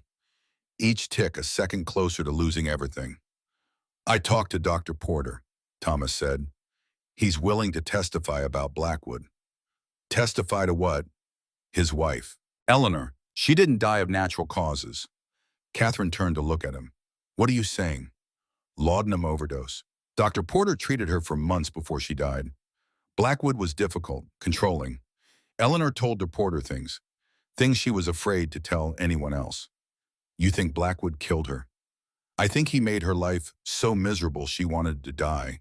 Whether he gave her the laudanum or she took it herself, either way, he's responsible. Catherine sat down at the table. Her hands were shaking. If we use that, if we threaten him with it, he'll destroy us completely. You know that. He's already destroying us. Then he'll do it faster, meaner. Men like Blackwood don't back down when cornered. They attack. So what do we do? Roll over, let him take everything? I don't know. Her voice broke. I don't know how to fight someone who owns the town, owns the judge, owns everything. Thomas knelt beside her poem. We fight dirty. We fight mean. We use every weapon we have, even if it makes us just like him. We're nothing like him. He fights for power. We fight for survival. That's different. Catherine looked at her husband, this man she'd known for less than a month, married in desperation, chosen in hope. I'm scared we're going to lose. Me too, but I'd rather lose fighting than lose without trying. She nodded. Okay, talk to the Porter, see what he knows. But Thomas, if this goes wrong, if Blackwood comes after us harder, then we'll face it together. The next morning, Thomas rode to town. Catherine stayed home with the kids, tried to keep things normal, made breakfast, helped Emma with letters, watched Daniel practice his numbers. But the fear was there in every heartbeat, every breath. Around noon, a wagon pulled up. Catherine looked out the window, expected Blackwood, expected the church mob. Instead, she saw Dr. Porter, and behind him 3 other wagons, families she recognized. The Johnsons, the O'Malleys, the Hendersons, all ranchers, all people who'd kept to themselves, stayed out of town politics. Catherine stepped onto the porch. Dr. Porter, the old doctor, climbed down. Got something to show you. Can we use your barn? Of course. The families gathered in the barn, 12 adults, handful of kids. They stood in a semicircle facing Catherine. Patrick Johnson spoke first. Big man, weathered face, voice like gravel. We heard what happened with Blackwood, with the foreclosure. News travels fast. Small town. His wife Mary stepped forward. Small woman. Iron spine. We also heard about the church coming here. Abigail and her mob. Heard what they said to you. Catherine's jaw tightened. What they said was true. I am cursed. 5 dead babies. Dead husband. Everything I touch. Stop. Mary's voice was firm. I lost 3 babies before my son was born. Stillborn. All of them. Does that make me cursed? Catherine said nothing. It doesn't, Mary continued.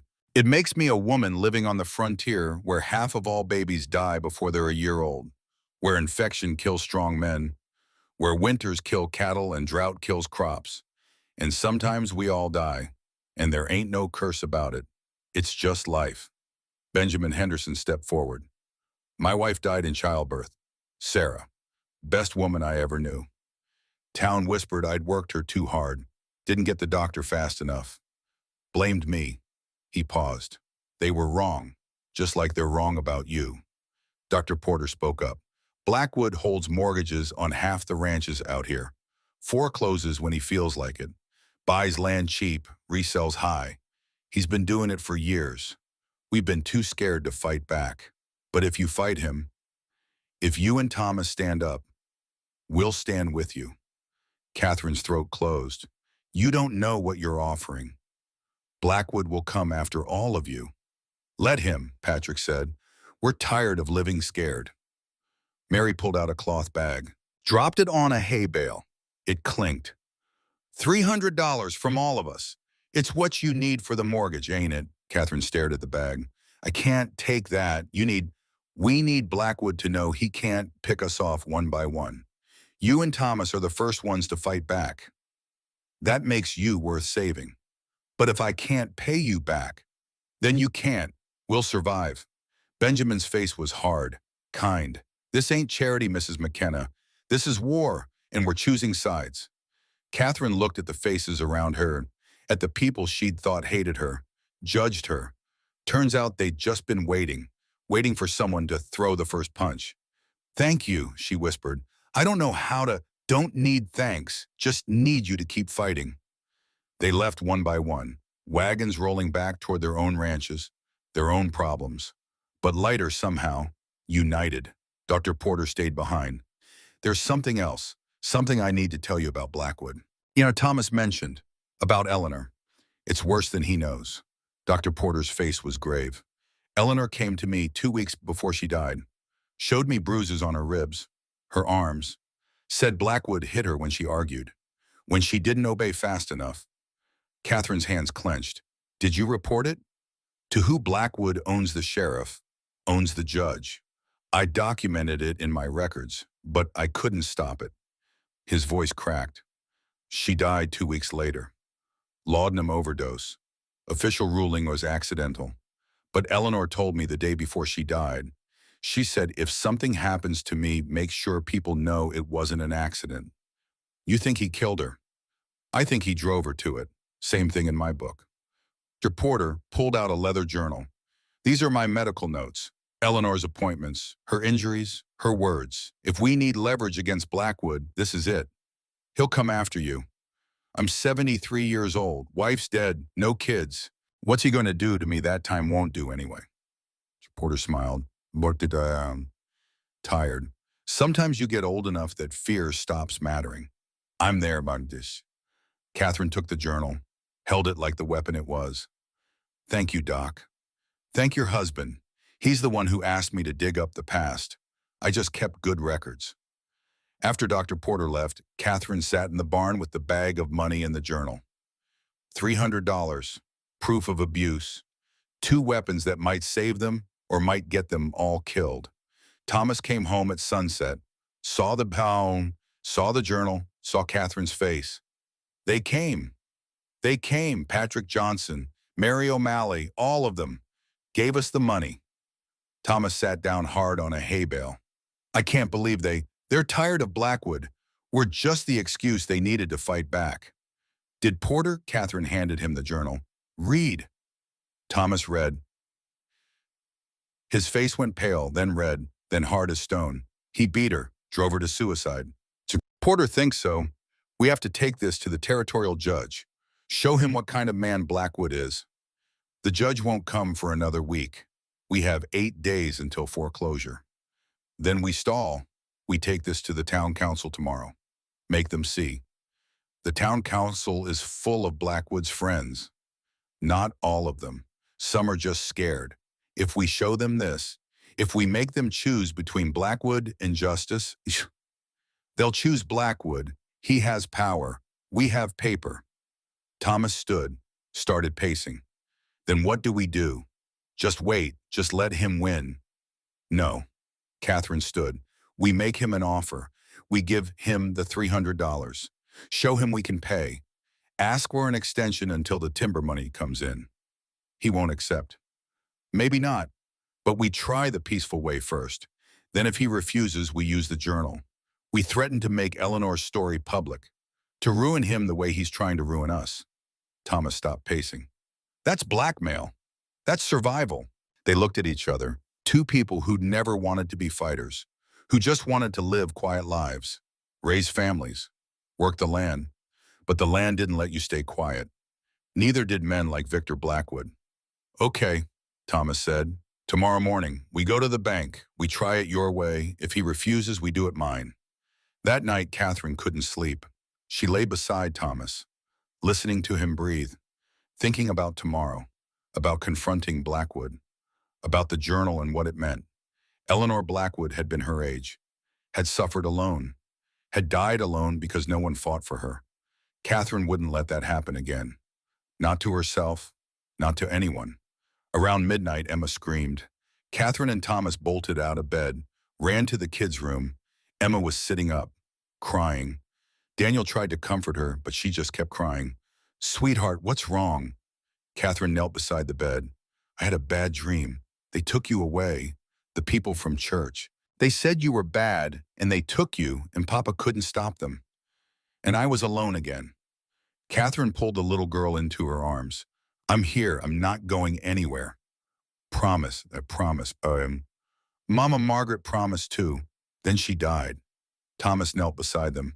Mama Catherine's not sick, Emma. She's strong. She's going to be here for a long time. What if Mr. Blackwood takes our house? Where will we go? Then we'll find another house. We'll build one if we have to, but we'll be together. That's what matters. Emma cried harder. I don't want to lose another mama. I can't. Catherine's heart broke clean open. She held the child tighter. You won't lose me. I promise you won't lose me. Daniel spoke up from his bed, voice quiet, scared. Pa, are we going to be okay? Thomas looked at his son, at his daughter, at his wife holding both of them. I don't know, son, but we're going to fight like hell to make sure we are. Can I help? I'm not little. I can help. I know you can. But this is grown-up fighting, the kind with lawyers and banks and mean words. You help by taking care of your sister, by being brave when she's scared. Can you do that? Yes, sir. They got Emma settled. Catherine sang her a lullaby, some Irish song her own mother had sung. Emma's breathing slowed, deepened, sleep. Catherine and Thomas went back to their room, lay down, didn't talk, just held hands in the dark. We can't lose, Catherine whispered.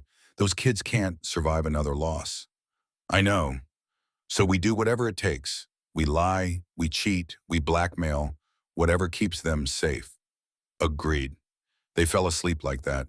Two people who'd become parents and partners and fighters all in the span of a week. The weight of it crushing. The hope of it terrifying. Morning came cold and clear. Thomas hitched up the wagon. Catherine dressed in her best dress, the one she'd worn to marry Michael. Dark blue, respectable. You look beautiful, Thomas said. I look desperate. Same thing right now. They drove to town, left the kids with Mary O'Malley, who'd come over at dawn to watch them. The woman squeezed Catherine's hand. You fight. We're praying. The bank sat on Main Street, stone building, intimidating. built to last. Blackwood's office was on the second floor. They climbed the stairs. Each step felt like walking to an execution. Thomas knocked. "Come in." They entered. Blackwood sat behind a massive desk, papers spread before him. He looked up, smiled, cold as December. "Mr. and Mrs. McKenna, what a surprise." "We came to make a payment," Thomas said. He set the bag of money on the desk. $300, all we owe on Catherine's mortgage. Blackwood didn't touch the bag, just looked at it. "And where did this money come from?" "That's not your concern." "It is if it's borrowed. If you're taking on debt to pay debt, that's not a solution. That's desperation. It's not borrowed. It's a gift from friends." Blackwood laughed. "Friends? You have no friends in this town, McKenna. Everyone knows you married this woman out of obligation. Everyone knows she trapped you." Catherine spoke up. "I didn't trap anyone. We chose each other." Did you choose desperation? Did he choose scandal?" Blackwood leaned back in his chair. "It doesn't matter. I'm not accepting this payment." Thomas's hands clenched. The mortgage says payment in full within 30 days of demand, not 10. 30. I gave you 10 out of charity. Now I'm revoking that charity. You have 23 more days. That's not legal." "It's perfectly legal. Read the fine print." Blackwood pushed a document across the desk. "The lender has the right to extend or retract deadlines at will. I'm exercising that right." Thomas looked at the document, saw the clause, felt his stomach drop. "You're playing games," Catherine said, voice flat, dead. "I'm exercising my legal rights. There's a difference. Where's from? Why are you doing this? What did I ever do to you?" Blackwood stood, walked around the desk, stood too close to Catherine.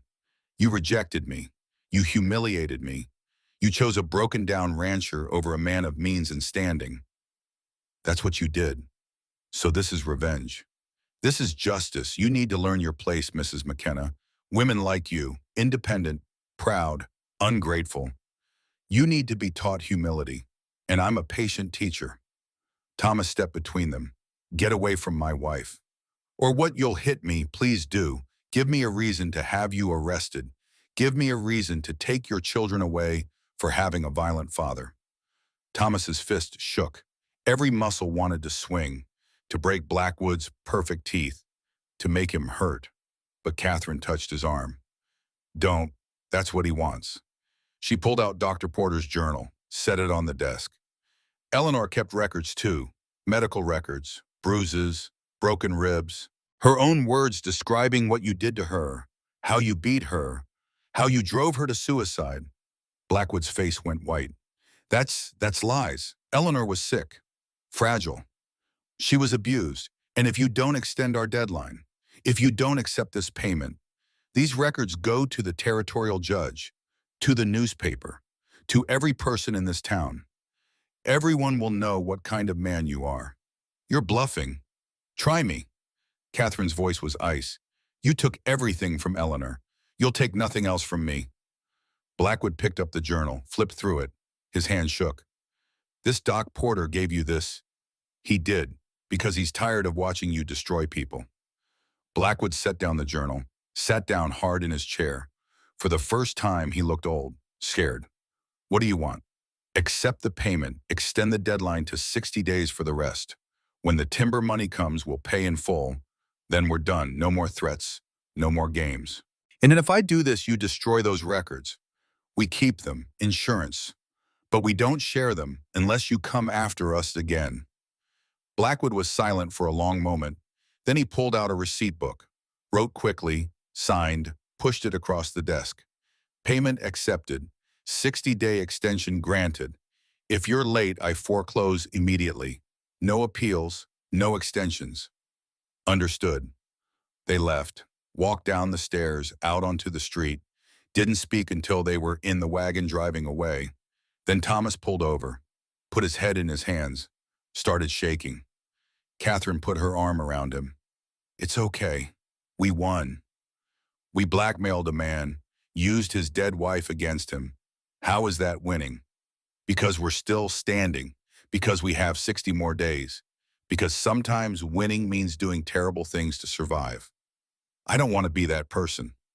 Neither do I, but I want to keep my family more than I want to stay clean. Don't you? Thomas looked at her. At this woman who'd become his wife, his partner, his conscience and his courage all at once. Yeah, I do. They drove home. Mary O'Malley was waiting with the kids. She took one look at their faces and smiled. You did it. We did it. Thank God. The others will be so relieved. After Mary left, the kids ran to them. Daniel hugged Thomas. Emma grabbed Catherine's hand. Are we safe now? Emma asked. For now, sweetheart. For now. That night they had dinner as a family. Real dinner. Pot roast Catherine had been cooking all day. Bread, butter, greens from the root cellar. They ate slow, talked, laughed a little, tried to pretend everything was normal. After dinner, Thomas took the kids outside to check on the cattle. Catherine washed dishes, stared out the window at her family. She'd bought them 60 days. 60 days to get the timber money. 60 days to figure out how to survive long term. 60 days to become the family they were pretending to be. It wasn't much, but it was something. Dr. Porter arrived just after dark. He looked tired, old. He sat at the kitchen table while Catherine poured him coffee. Blackwood came to see me, Dr. Porter said. After you left, threatened to ruin me, take my medical license, run me out of town. Catherine's stomach dropped. I'm sorry, I never meant to. Don't apologize for fighting back. Dr. Porter smiled. I told him to try and I'm too old to care and too mean to scare. He left. What did he say? That I'd regret crossing him. That no one defies Victor Blackwood and walks away clean. Dr. Porter sipped his coffee. I've been thinking about that. About Eleanor. About how I failed her. You didn't fail her. She was an adult. She made her choices. Choices made under duress ain't really choices. They're just different kinds of traps. He looked at Catherine. Don't let Thomas become like Blackwood. Don't let desperation turn him cruel. Thomas isn't. Thomas is scared. Scared men do desperate things. You've seen it. Hell, you married him out of desperation. Just make sure desperation doesn't become his default. Make sure you both remember why you are fighting. Not just survival, love, family, hope. Dr. Porter left. Catherine sat alone in the kitchen, thinking about his words, about desperation and cruelty and the thin line between them. She'd seen that line today in Blackwood's office, when she'd used Eleanor's pain as a weapon, when Thomas had almost hit Blackwood just to feel powerful. They'd won, but the cost was a piece of their souls. She wondered how many more pieces they could afford to lose before there was nothing left worth saving. Thomas came in, saw her face. What's wrong? Dr. Porter came by, warned me not to let desperation make us cruel. Too late for that. Maybe, or maybe we can still pull back, still fight without losing ourselves completely. Thomas sat beside her. How? I don't know, but we have to try. Because those kids, she gestured toward the bedroom where Daniel and Emma slept, they're watching us, learning from us. And if we teach them that survival means cruelty, that winning means destroying others, what kind of people will they become? Better than dead? Is surviving as monsters better than dying as humans? Thomas had no answer. Neither did Catherine. They sat in silence. Two people who'd crossed a line and couldn't uncross it. Who'd won a battle but lost a piece of themselves in the process. Outside, the Montana night was cold. Stars burned overhead like ice. Somewhere wolves howled. Somewhere cattle lowed. Somewhere life kept happening despite the darkness. Inside, Thomas and Catherine held hands, wondering if they'd made the right choice, knowing they'd make the same choice again if they had to, because that's what love meant on the frontier. Not grand gestures, not poetry, just choosing each other over and over, even when the choices turned dark, even when the cost was high, even when you weren't sure there was enough left of yourself to survive the choosing. The clock on the mantle ticked. 59 days left. 59 days to get the timber money, to pay off Blackwood, to become free. 59 days felt like forever, felt like nothing at all. But it was what they had, so they'd use every second, every choice, every weapon, and hoped that when it was over, they'd still recognize the people staring back from the mirror. The weeks passed slow. Every morning, Catherine woke expecting disaster. Every night, she went to bed grateful they'd survived another day. Thomas worked the ranch from dawn till dark, fixing fences, tending cattle, doing anything to keep his hands busy and his mind from counting down the days. 47 days left, then 40, then 35. The timber money didn't come. Catherine wrote to the company in Helena twice. No response. She rode into town to check at the post office. Nothing. The fear that had been living in her chest turned into something sharper, something that felt like knowing. They're not paying, she told Thomas one night. They sat at the kitchen table, papers spread between them. 3 months late. They're not paying. They have to. We had a contract. Contracts don't mean much when the company goes bankrupt. I heard talk in town. The timber mill closed. Too much competition from Oregon. They owe money to half the territory. Thomas's face went gray. So we're finished. We have 32 days to find $500 somewhere else, where we've borrowed from everyone who'd lend, used every favor, sold everything we can spare. Catherine looked at the mortgage papers, at the numbers that wouldn't change no matter how hard she stared at them. There's one thing left. What? My cabin, the land. We could sell it, fast sale, take whatever we can get. That's your home, your land, Michael's land. Michael's dead, Amameus. The land doesn't care who owns it. If we sell it, we might get enough to pay Blackwood. Might get to keep your ranch. Keep the kids home. Thomas reached across the table, took her hands. I won't ask you to do that. You're not asking, I'm offering. Catherine, what choice do we have? Lose both properties or lose one? I choose one. You hate giving up. You hate losing. I hate watching you lose more. She pulled her hands away, stood. I'll ride to town tomorrow, find a buyer. We have 32 days. Someone will take it for cheap. She walked to the bedroom, shut the door, sat on the edge of the bed and cried. Silent tears that tasted like failure. The cabin was all she had left of Michael, of the life they'd built, the babies they'd buried behind it. Selling it felt like erasing them, like saying they never mattered. But keeping it meant losing Thomas, losing Daniel and Emma, losing the family she'd accidentally built from desperation and hope. Some choices weren't really choices at all. Thomas came in an hour later, lay down beside her, didn't touch her, just lay there in the dark. I'm sorry, he said. For what? For dragging you into this, for marrying you when I knew it was a disaster, for being too proud to walk away before it got this bad. I'm not sorry. You should be. Well, I'm not. She rolled over, faced him. I'm angry, I'm scared, I'm exhausted, but I'm not sorry I married you. Those are different things. Are they? Yes, she touched his face. When this is over, when we lose everything or somehow win, I'll still be glad I chose you, even if it destroys me. That's what love is, choosing someone even when it costs everything. Thomas kissed her.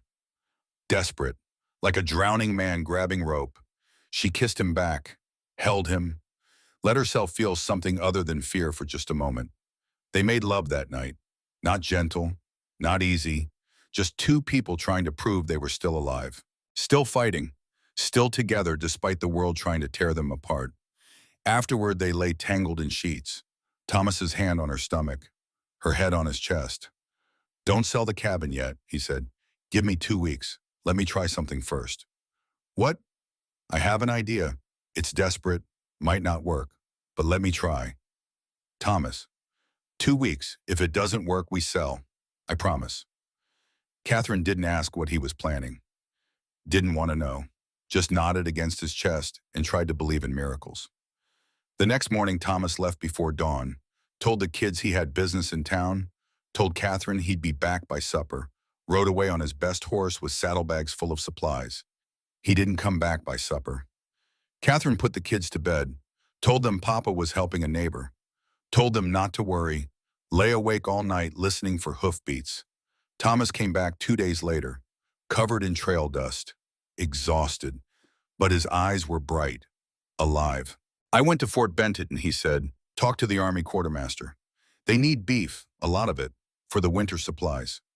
You sold our cattle, half of them, got $800, enough to pay Blackwood and have money left over. Catherine stared at him. 800. How? I drove a hard bargain. Told them I'd deliver before the first snow. Told them our beef was the best in the territory.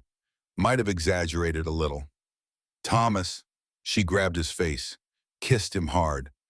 You beautiful, crazy, wonderful man. It's not over yet. We have to deliver 40 head of cattle, 70 miles through mountain passes before winter hits. If we lose them, stampede wolves weather, we lose everything. When do we leave? We. He looked at her.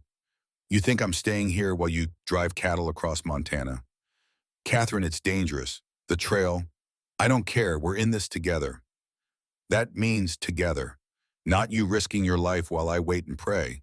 Thomas looked at her, at this woman who'd become his partner in every sense, who wouldn't let him carry the weight alone. Okay, we leave in 3 days. Need to get the herd ready. Hire drovers if we can afford them. Patrick Johnson's boys, they'll work for cheap, and Mary's husband knows the trail. They spent the next 3 days preparing, sorting cattle, packing supplies, making arrangements for the kids. Daniel cried when they told him, not because he was so, because he wanted to come. I can help, Pa. I can ride. I can work. I know you can, son, but I need you here, taking care of your sister, being the man of the house while we're gone. Can you do that? Daniel straightened, tried to look older than 9. Yes, sir. Emma was quieter, just held on to Catherine's skirt. You're coming back, right, Mama? I'm coming back, I promise. Mama Margaret promised too. Catherine knelt, looked the little girl in the eyes. Your mama didn't choose to leave you. She died because birth is dangerous, and sometimes women don't survive. I'm not giving birth. I'm just driving cattle. And I'm strong and stubborn, and I will come back to you. Do you believe me? Emma searched her face, then nodded. I believe you. They left on a Tuesday morning, Thomas and Catherine, Patrick Johnson's 2 sons, Jack and Robert, both in their 20s, and Mary's husband, Duncan, who'd driven cattle to Fort Benton twice before and knew every river crossing and canyon pass. 40 head of cattle, 3 horses each, supplies for 2 weeks. The first 3 days were easy. Flat land, good weather, the cattle moved steady. They made good time. On the 4th day, they hit the mountains. The trail narrowed, rocky, steep. The cattle balked, didn't want to climb. Thomas and Duncan rode point, pushing them forward. Catherine and the Johnson boys rode flanks, keeping the herd together. By nightfall, they'd gone 5 miles. Should have been 15. At this rate, we'll never make it before snow, Duncan said. They sat around the campfire, eating jerky and hard bread, and once snow hits these passes, we're trapped. How long do we have? Thomas asked. Week, maybe 2 if we're lucky. But I can smell it coming, big storm, the kind that buries trails. Then we push harder tomorrow, start before dawn, keep moving till dark. They did, up at 4, moving by 5. The cattle were exhausted. 2 collapsed halfway up a steep pass, had to be left behind. Loss they couldn't afford, but couldn't prevent. Catherine rode till her legs went numb, till her back screamed, till she couldn't remember what it felt like not to hurt. But she didn't complain, just kept riding, kept pushing the herd forward. On the 7th day, they reached a river crossing. The river was high, fast, dangerous. We have to cross here, Duncan said. Next crossing's 30 miles north. We don't have time. It's too deep, Jack Johnson said. His younger brother Robert nodded agreement. Cattle will panic, drown. They'll drown or we'll lose everything waiting, Thomas said. We cross. They pushed the cattle into the water. The current was brutal, knocked 2 cows sideways. They struggled, bawled. Thomas spurred his horse into the river, grabbed 1 cow's horn, pulled. The animal followed. Catherine rode in after him. The water hit her horse chest high, cold as death. She grabbed the 2nd cow, pulled. Her horse stumbled. The current caught them. Everything went sideways. Water, skaish sound. She went under. The current spun her, smashed her against rocks. Her lungs burned. She couldn't find up, couldn't breathe. A hand grabbed her coat, hauled her up, Thomas, soaking wet, terrified. He jumped off his horse, swam to her, pulled her to shallow water. They collapsed on the bank, both coughing, both shaking. Don't ever do that again. Thomas gasped. Do what? Go under, disappear. I thought, his voice broke. I thought I lost you. I'm fine, just wet. You're not fine, you almost drowned. But I didn't, you saved me. She grabbed his face, made him look at her. I'm okay, Thomas. We're okay. Duncan rode up. We lost 3 cows. Rest made it across. We need to keep moving before we lose more light. They moved, soaking wet, freezing, but alive. That night they made camp in a canyon, built a big fire, dried their clothes, ate hot food for the first time in days. Catherine sat close to Thomas, shivering despite the fire. He wrapped a blanket around both of them. 37 cattle left, he said. Need 35 to meet the contract. No more losses. We'll make it. You don't know that? No, but I believe it. That's different. Duncan spoke up from across the fire. Storm's coming tomorrow or the next day. I can feel it. We need to make Fort Benton before it hits or we're finished. How far? 40 miles. 2 days if the weather holds, 4 if it doesn't. Then we make it in 2. They rode before dawn, pushed the cattle hard. Too hard. Another cow collapsed. Had to leave it. 36 cattle left. The sky turned gray, then dark. Wind picked up. Cold wind that smelled like snow. Storm's here, Duncan said. We need shelter. How far to the fort? 30 miles, John. Can we make it? Not before the storm hits. We need to hold up, wait it out. We don't have time to wait. We don't have a choice. This storm will kill us and the cattle if we're caught in the open. Thomas looked at Catherine, at her face, at the determination there despite the fear. What do you think? He asked. I think we didn't come this far to quit now. I think we pushed through. We could die. We could lose everything waiting. I'd rather die fighting. Thomas turned to Duncan. We pushed through. Duncan shook his head. You're both crazy, but okay, we push. The snow started an hour later, light at first, then heavier, then so thick they couldn't see 10 feet ahead. The cattle slowed, bunched together, scared. Catherine rode beside them, singing Irish songs her mother had taught her, nonsense words in a language she barely remembered. But the sound helped. The cattle calmed, kept moving. Her hands went numb, her face burned with cold. Ice formed in her eyelashes. She couldn't feel her feet in the stirrups. But she kept singing, kept riding. Beside her, Thomas rode like a man possessed, pushing, shouting, refusing to let the herd stop. Jack Johnson fell off his horse. Hypothermia. They got him back on, tied him in the saddle, kept moving. The snow got worse, complete whiteout. They couldn't see the trail, couldn't see each other, just followed Duncan, who rode point by memory and faith. 3 more cows dropped, froze where they fell. 33 cattle left. They were below contract. If they lost 2 more, they failed. Lost everything. Catherine prayed. First time in years. Prayed to God, to Michael, to Margaret, to anyone listening. Please, please let us make it. Please don't let these kids lose another parent. Please. The snow stopped at dawn. They stood on a ridge overlooking a valley. Below them, maybe 5 miles away, Fort Benton, smoke rising from chimneys, flags snapping in the wind. Civilization. They'd made it. Thomas started laughing, exhausted, relieved, crazy. We made it. Dear God, we actually made it. Catherine laughed too, then cried, then laughed again. 33 cattle. We're below contract. I'll negotiate. Tell them we lost some to Storm. Offer a discount. They need beef. They'll take what we have. They drove the herd down the ridge, into the fort. Soldiers came out to meet them. The quartermaster, a thin man with gray hair and sharp eyes, counted the cattle. Contract says 40 head. Storm took 7, Thomas said. I'll discount 20%. Give you 33 head for the price of 33. That's fair. The quartermaster looked at the cattle, at the frozen, exhausted drovers, at Catherine, who was still ice-crusted and shaking. You drove these through that storm? Yes, sir. That's either bravery or stupidity. Both probably. The quartermaster smiled. I like you. Contract accepted. 33 head at full price. You earned it. Full price, but where you delivered before the deadline. Through a blizzard. That's worth something. Wait here, I'll get your payment. He came back 20 minutes later, handed Thomas a bank draft. $800. Thomas stared at the numbers, at the salvation written in ink. Thank you, sir. Thank your wife.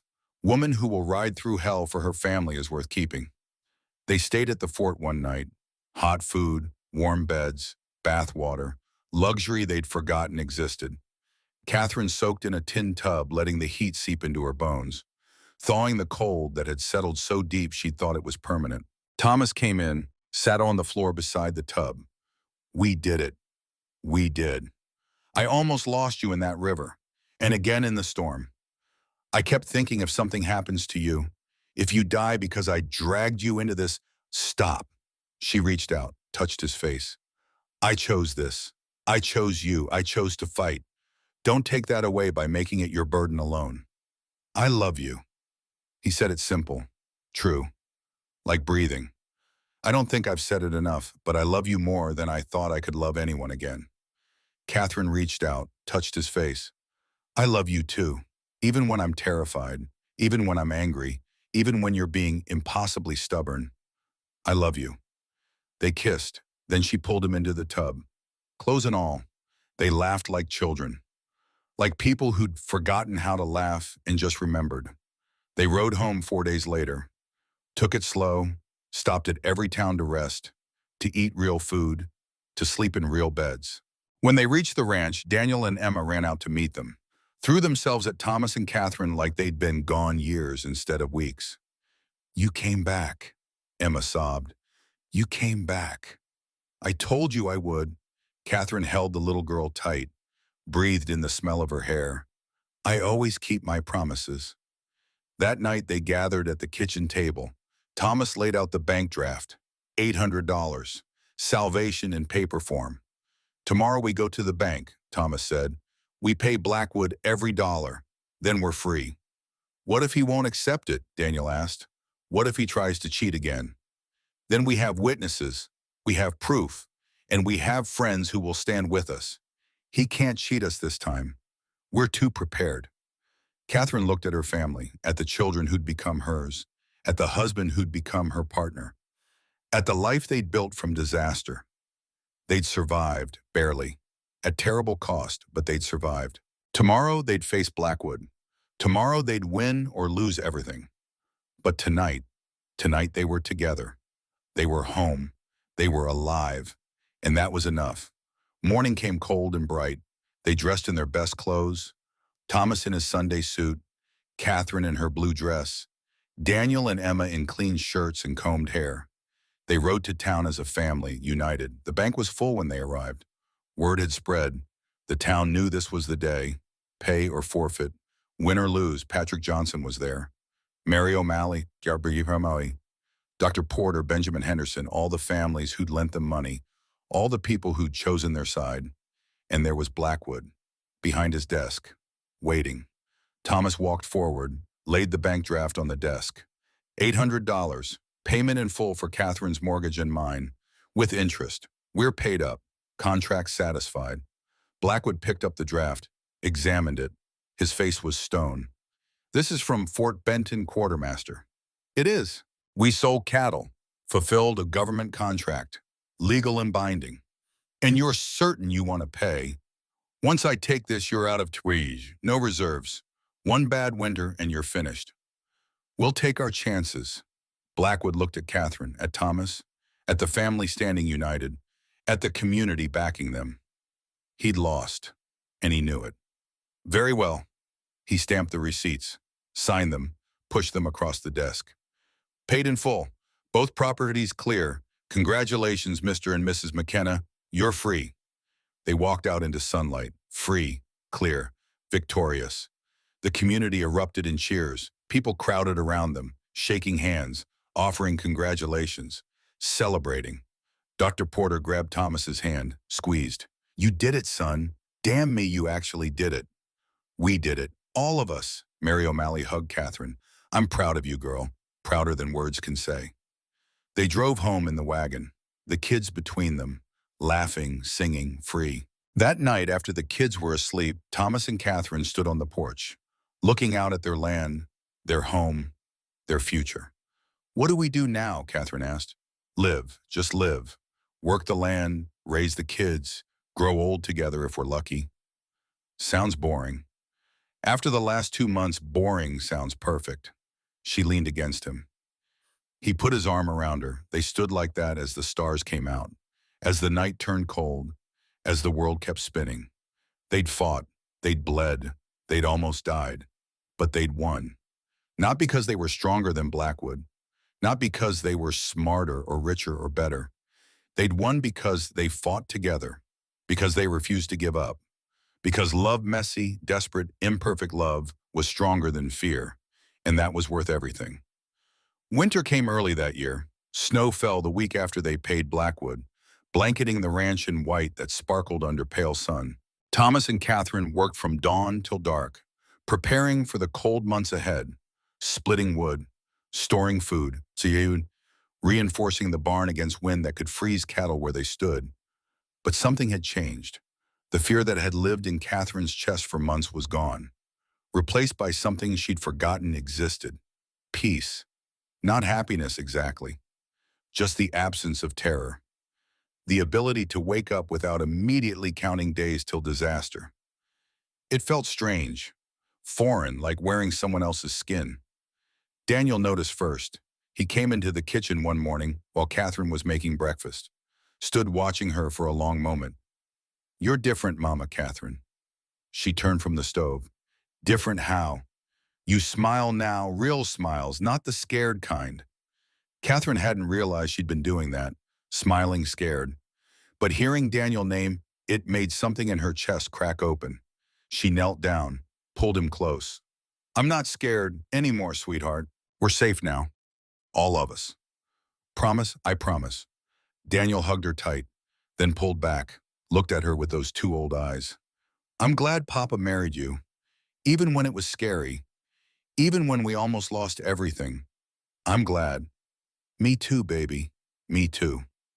That afternoon, Dr. Porter arrived, rode up on his old mare, medical bag strapped behind his saddle. Catherine met him on the porch. Someone's sick. No, just making rounds, checking on folks before the passes close. He climbed down stiffly. Also wanted to see how you were settling after everything.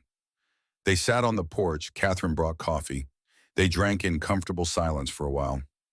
Blackwood left, Dr. Porter said finally. Took the train east 3 days ago, sold his bank holdings to a group from Helena, packed up and disappeared. Catherine felt nothing. No satisfaction, no relief, just emptiness where anger used to be. Good. He can't hurt anyone else here. He left something for you, Doctor. Porter pulled an envelope from his coat, asked me to deliver it, said it was an apology, for what it's worth. Catherine took the envelope, her name written in careful script on the front. She opened it. Inside was a single sheet of paper and a bank draft. The paper read, I loved Eleanor. I destroyed her. I tried to do the same to you. I'm sorry. This doesn't fix anything, but it's all I have left to give. VB. The bank draft was for $300, the exact amount the community had lent them. Catherine handed both to Dr. Porter. Give the money to Mary O'Malley. Tell her to distribute it to everyone who helped us. Tell them it's from us, not Blackwood. I don't want his guilt money. You sure $300 is? I'm sure. We pay our own debts, not with his blood money. Dr. Porter nodded, tucked the draft away. You're a hard woman, Catherine McKenna. I'm a woman who survived. That requires hard. Does it, or does surviving require knowing when to be hard and when to be soft? When to fight and when to forgive? Catherine looked at him, at this old man who delivered 5 dead babies, who documented abuse he couldn't stop, who'd carried guilt for failures that weren't his to carry. I'll never forgive him for Eleanor, for what he tried to do to us. But I don't have to. Forgiveness is optional. Survival isn't. Fair enough, Dr. Porter stood. I should get moving. Storm's coming tonight. Want to be home before it hits. After he left, Catherine sat alone on the porch, thinking about Blackwood, about Eleanor, about all the ways people destroyed each other and themselves. She didn't forgive him, probably never would, but she couldn't let go of the anger, could stop letting his shadow darken her life. That evening, the whole family gathered in the kitchen. Thomas had spent the day building something in the barn, wouldn't tell anyone what, just said it was a surprise. After supper, he blindfolded Daniel and Emma, led them outside. Catherine followed. Curious, Thomas had built a sled, beautiful thing, curved runners, smooth wood, big enough for both kids. For you, he said, for being brave, for trusting Mama Catherine and me, for surviving all the scary parts. Emma screamed with joy. Daniel grinned so wide his face might split. They dragged the sled to the nearest hill, spent the next hour racing down the slope, laughing, falling, racing again. Catherine stood beside Thomas, watching their children play, feeling something so big in her chest she couldn't name it. Thank you, she said. For what? For them, for this, for giving me a family when I thought I'd never have one. Thomas pulled her close. You gave us more. You gave us someone to fight for, someone worth surviving for. That's everything. That night after the kids were asleep, Catherine and Thomas lay in bed. The house creaked in the wind. Snow tapped against the windows. But inside was warm, safe. I want to do something, Catherine said. Something important. What? I want to go back to my cabin, to the graves, say goodbye properly, then sell the land. Use the money to help other women. Women like Eleanor. Women trapped with no way out. Thomas was quiet for a moment. That's a big thing, a good thing, but are you sure you're ready to let it go, to learn the memories? Yes, the memories, no, but I can carry the memories without holding on to the place. Michael would understand. He'd want the land to do some good. When do you want to go? Tomorrow, before the next storm. Will you come with me? Always. They rode out at dawn, left the kids with Mary O'Malley, took the wagon because Catherine wanted to bring things back. Personal things she'd left behind when she married Thomas in desperation. The cabin looked smaller than she remembered. Lonelier. Snow covered the roof and porch. The door hung crooked. One window was broken. Catherine stood in front of it for a long time, just looking, remembering. You want to go in? Thomas asked. No, I want to go to the graves first. They walked around back, through deep snow, to the small cemetery Catherine had made. 6 graves, 5 tiny ones in a row, one larger one set apart. Michael Hayes, 1842 to 1876. Beloved husband. The 5 tiny graves had no markers, just smooth stones. She'd been too broken to carve names after the last one, too defeated to memorialize children who'd never breathed. Catherine knelt in the snow, placed her hand on Michael's stone. It was cold, smooth, real in a way grief never was. I got married, she said out loud, to a good man. Thomas McKenna. He has 2 kids, Daniel and Emma. They call me Mama now. I think you'd like them. I think you'd like him. The wind blew, snow swirled. Michael didn't answer. Dead men never did. I'm selling the cabin, using the money to help women who need it. I think that's what you'd want. You always said the land should work for people, not the other way around. She touched each tiny grave one by one. Thomas, Michael Jr., Catherine, Sarah, James. I'm sorry I couldn't save you. Sorry I couldn't be the mother you needed. But I'm not cursed. I know that now. You died because frontier life is hard, and babies die, and sometimes there's no reason. No curse. Just terrible luck. She stood, turned to Thomas. I'm ready. You sure? I'm sure. This is a graveyard, not a shrine. I can honor them without living here. They went inside the cabin. Catherine gathered her things. A few books, her mother's wedding ring, the box with the baby clothes, Michael's mining helmet. Everything else could stay, could burn or rot or become home to mice. It didn't matter. The past was the past. As they loaded the wagon, a rider appeared. Young man Catherine didn't recognize. He pulled up, looked at the cabin. This place for sale. Catherine blinked. How did you heard in town? Der Porter said you might be selling. I'm looking for land. Got a wife and baby living in a boarding house, desperate for our own place. You have money. Some, not much, but I'm a hard worker. I can pay in installments if you'll let me. Catherine looked at Thomas. He nodded. What's your name? She asked. Henry Walsh. You married Henry? Yes, ma'am. Wife's name is Alice. Baby's name is Rose. Rose still alive? He looked confused. Yes, ma'am. 6 months old. Healthy as a horse. Catherine felt tears coming. Pushed them down. Good, that's good. The cabin's yours. $50 down. Rest when you can pay it. No interest. No deadline. Just take care of the place. That's more than fair, ma'am. Thank you. And Henry? Yes, ma'am. Those graves out back, they stay. You maintain them, keep them clear. That's part of the deal. Yes, ma'am, I will. They rode away. Catherine didn't look back. Couldn't. If she looked back, she might change her mind. Might realize she was giving away the only piece of Michael she had left. But forward was better than back. Living was better than haunting. And those graves would be tended by a family who knew how precious life was. That mattered. They got home at dusk. The kids ran out to meet them. Emma grabbed Catherine's hand. Did you cry? A little, but happy tears too. How can tears be happy and sad? Because people are complicated, sweetheart. We can feel two things at once. Sad about what's gone, happy about what's here. That made sense to Emma in the way only 6-year-olds could understand. She nodded solemnly. Okay, I'm glad you're home. Me too, baby. Christmas came 2 weeks later. The first Christmas Catherine had celebrated in 3 years. She'd spent the past 2 alone in her cabin, refusing joy, refusing hope, refusing everything except survival. But this year was different. This year she had family. This year she had a reason to celebrate. They didn't have much money. Most of it went to supplies and feed for the cattle. But Thomas carved toys, a horse for Daniel, a doll for Emma. Catherine sewed clothes, a new shirt for Thomas, dresses for the kids. Christmas morning was chaos.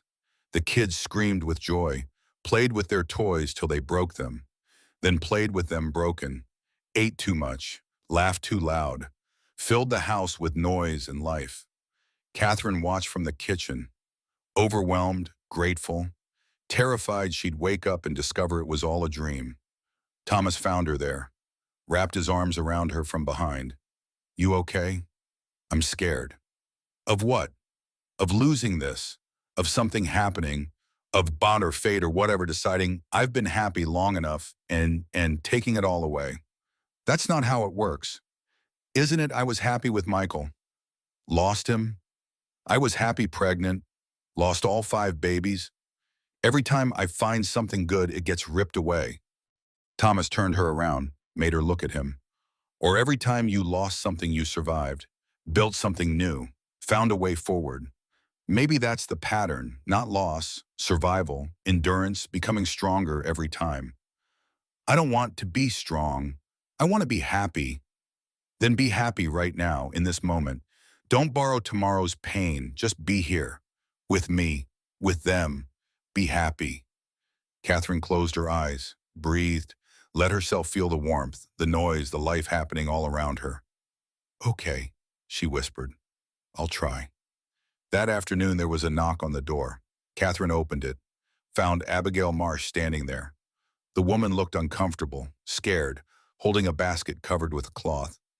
Mrs. McKenna, may I come in? Catherine wanted to say no, wanted to slam the door, but something in Abigail's face stopped her. Vulnerability, shame. Come in. They sat at the kitchen table. Thomas took the kids outside to play in the snow. Give them privacy. Abigail set down the basket. I brought bread and preserves. For Christmas. Thank you. I also came to apologize for the things I said, the things I did, bringing the church to your home, judging you, all of it. I was wrong. Catherine said nothing, just waited. I was married once. Abigail continued. Long time ago. Back east. He drank, hit me, I left, ran away in the night, came here to start over. The town never knew. I built a reputation as a proper woman, a moral woman, but inside I was terrified someone would find out, would see the truth, that I was a woman who'd failed at marriage, who'd abandoned her husband. You didn't abandon him. You escaped. I know that now. But then I thought I was cursed, broken. So I judged everyone else, made myself feel better by tearing others down.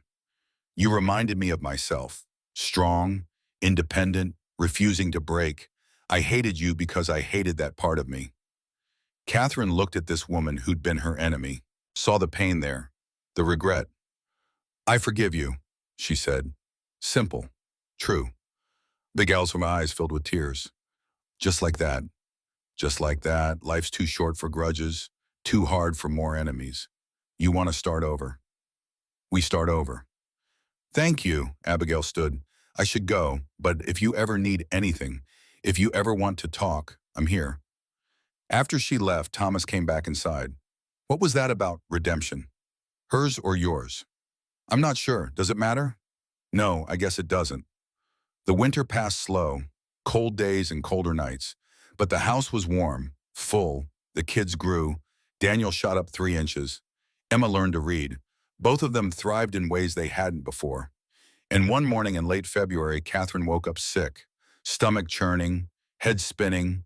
She barely made it outside before she vomited. Thomas found her on the porch, pale, shaking. You okay? I don't know, I feel. She stopped, counted backwards, realized. Oh God. What? I'm late, I'm 3 weeks late. Thomas's face went pale. You think, I don't know, maybe. I've been late before. It doesn't always mean. She couldn't finish, couldn't say the word. Pregnant. She'd been pregnant 5 times, lost all 5. Couldn't survive a 6th loss. Couldn't bear to hope. We should see Dr. Porter, Thomas said.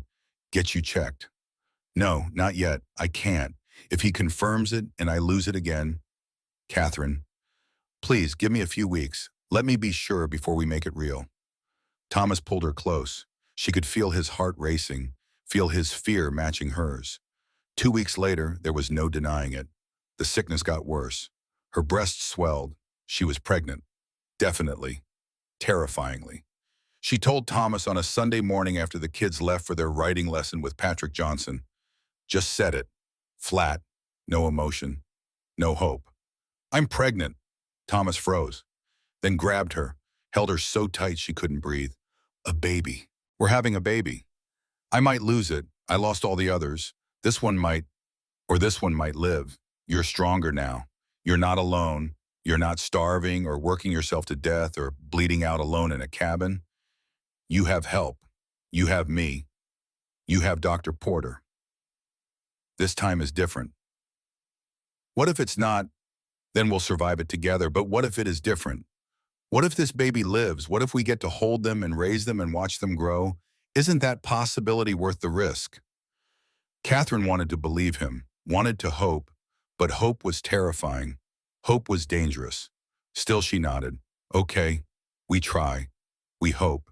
And if I lose it, we'll grieve together, but we won't give up before we've even started. Dr. Porter confirmed it 2 days later, examined her thoroughly, asked about her history, the 5 losses, the causes if she knew them. You're about 8 weeks along, he said. Baby's heartbeat is strong, everything looks good. But I want to see you every 2 weeks, monitor closely, make sure you rest, eat well, don't work yourself ragged. I have a ranch to run. You have a husband to run the ranch. You have kids who can do chores. Your job now is to grow this baby. Understand? She understood, but understanding and obeying were different things. The months passed in a blur of fear and wonder. Her belly grew. The baby moved, kicked. Real in a way the others had never become. They'd all died before the quickening, before she could feel them move. But this one was alive, active, fighting to exist. Daniel and Emma were thrilled, argued over names, argued over whether it would be a boy or girl, made plans for teaching the baby to ride and read and catch fish. Catherine let them plan. Let herself imagine a future where this baby lived, where she got to be a mother to a living child. It was the hardest thing she'd ever done.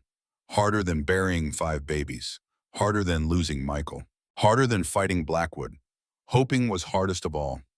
She went into labor on a September morning, early, 2 weeks before Dr. Porter expected. The pain hit fast and hard.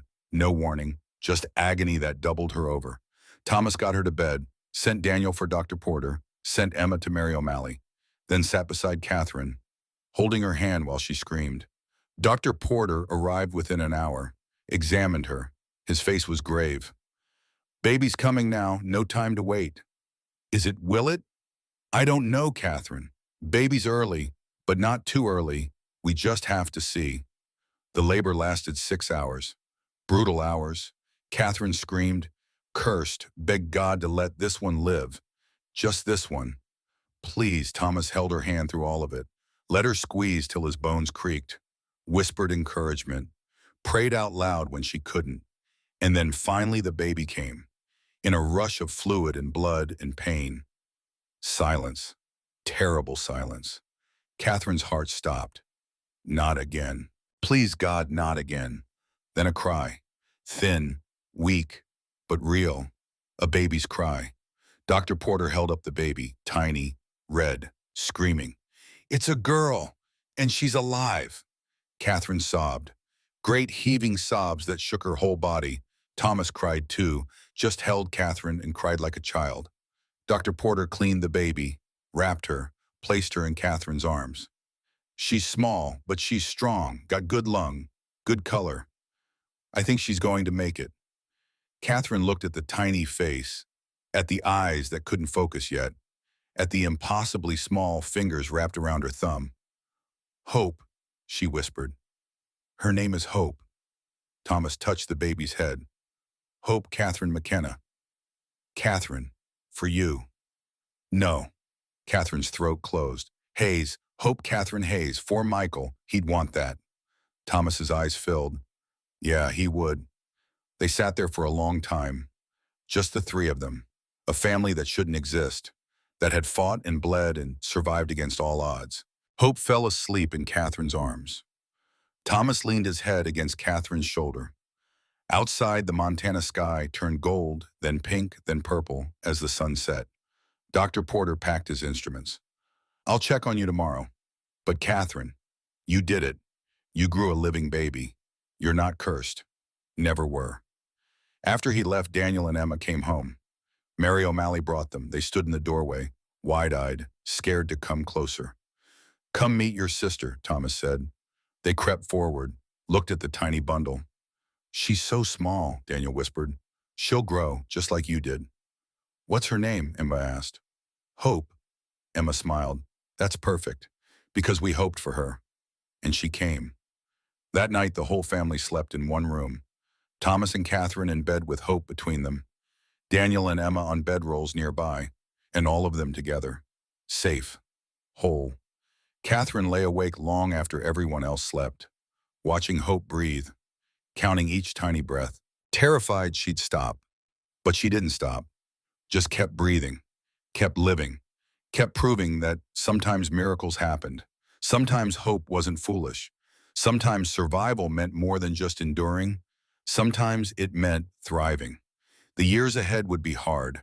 They'd face droughts and winters and all the challenges frontier life threw at families. But they'd face them together.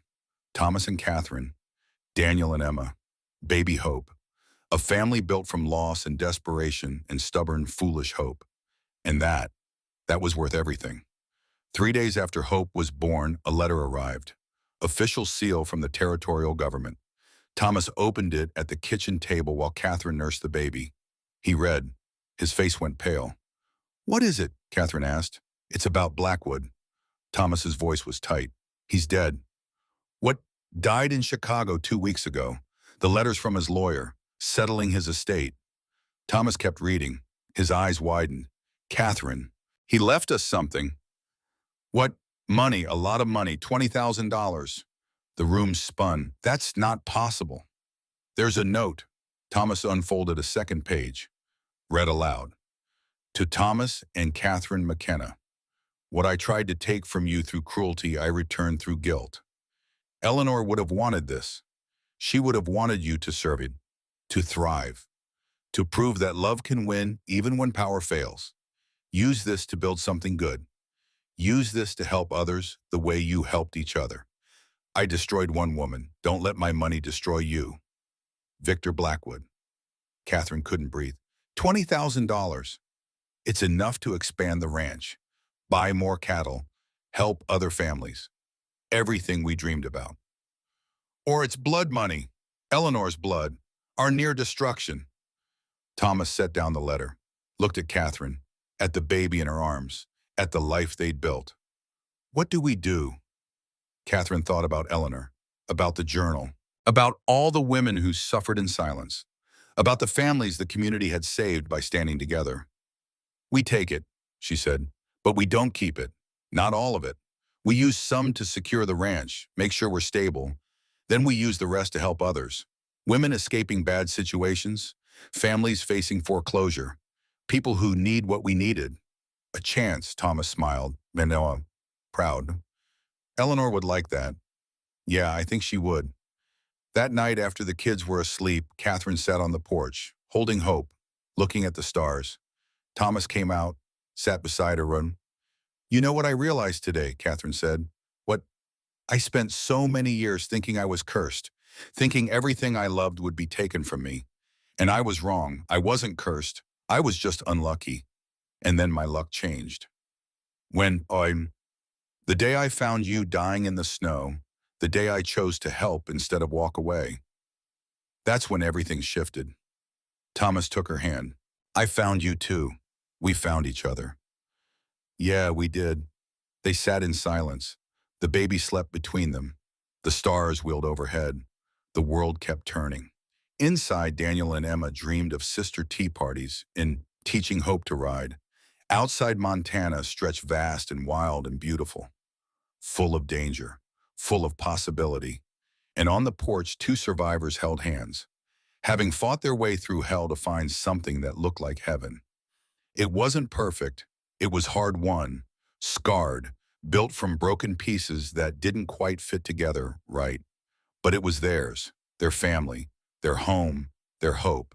And in the end, maybe that was the only kind of heaven worth having. The kind you had to fight for. The kind that cost everything and gave back more than you knew existed.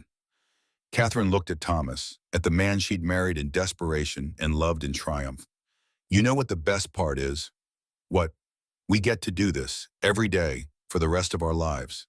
We get to wake up together, fight together, raise these kids together, grow old together. That's the victory, not the money, not defeating Blackwood. Just this, every ordinary day. Boring sounds good now. Boring sounds perfect. Thomas leaned over, kissed her, soft, gentle. A promise that had been tested and tempered and proven true. Baby Hope stirred, made a small sound, settled back into sleep. And in that moment, Catherine knew with absolute certainty, she wasn't cursed, she was blessed. Not because nothing bad had happened, but because when everything bad happened, she'd survived, fought, kept going, found love on the other side of loss. That was the real miracle. Not that Hope had lived, though that was miracle enough, but that Catherine had lived, through 5 deaths, through Michael's murder, through Blackwood's cruelty, through river crossings and blizzards and all the times she'd wanted to give up. She'd lived, and living she'd found this moment, this family, this impossible, beautiful, hard-won peace. The wind picked up, carried the smell of pine and snow and wood smoke. Somewhere in the distance, a wolf howled, not threatening, just singing to the moon. Catherine closed her eyes, held her baby, held her husband's hand, and for the first time in years, maybe the first time ever, she felt complete. Not perfect, not healed. The scars were still there, the ghost still whispered in quiet moments, but complete, whole enough to be happy, broken enough to be real. Thank you, she whispered, to Thomas, to God, to the universe, to Michael and Eleanor and all the dead who'd paved the way for this moment with their blood and sacrifice. For what? Thomas asked. For not giving up on me, for fighting for me, for loving me even when I was too scared to love back. You fought for me too. You saved my life. More than once. Then, we're even. No. Thomas squeezed her hand. We're partners. That's different. Better. Catherine smiled. Yeah, it is. They sat until full dark came, until the cold drove them inside, until hope needed feeding and the kids needed tucking in and life pulled them back into its ordinary rhythms. But Catherine carried that moment with her, that perfect, fragile, hard-won piece, tucked it away like a treasure, pulled it out on hard days when the fear came back, when the memories threatened to drown her. And somehow, impossibly, it was enough. The story could have ended there, with peace found, with family secured, with hope, both the emotion and the baby alive and thriving. But life doesn't end with one victory, doesn't stop with one moment of grace. Life keeps going, keeps testing, keeps throwing obstacles and joys and sorrows in equal measure.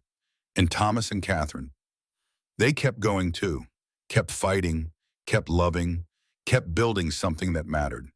They used Blackwood's money to expand the ranch, bought more cattle, hired hands, built a second barn. And then, true to their word, they used the rest to help others. They established a fund, called it the Eleanor Blackwood Memorial, for women escaping dangerous situations, for families facing foreclosure, for anyone who needed what they'd needed, a chance, a fight, a way forward. Dr. Porter administered it. Mary O'Malley helped screen applicants. Patrick Johnson provided legal advice. The whole community that had saved them came together to save others. Word spread. People came from all over the territory. Some they could help, some they couldn't. But they tried. Every single time they tried. Daniel grew up strong and kind, became a doctor like Dr. Porter, spent his life delivering babies and mending broken bodies and remembering what it meant to be saved. Emma grew up fierce and brilliant, became a teacher, taught children to read and write and think for themselves. Never forgot the woman who taught her that being strong wasn't the same as being unbreakable. And Hope grew up loved, grew up knowing she was a miracle, grew up with parents who'd fought hell to bring her into the world and siblings who'd teach her everything they knew. She grew up on stories, stories of a widow and a widower who'd found each other in the snow, who'd fought a cruel man in a crueler winter and their own fears and won. Not perfectly, not cleanly, but won nonetheless.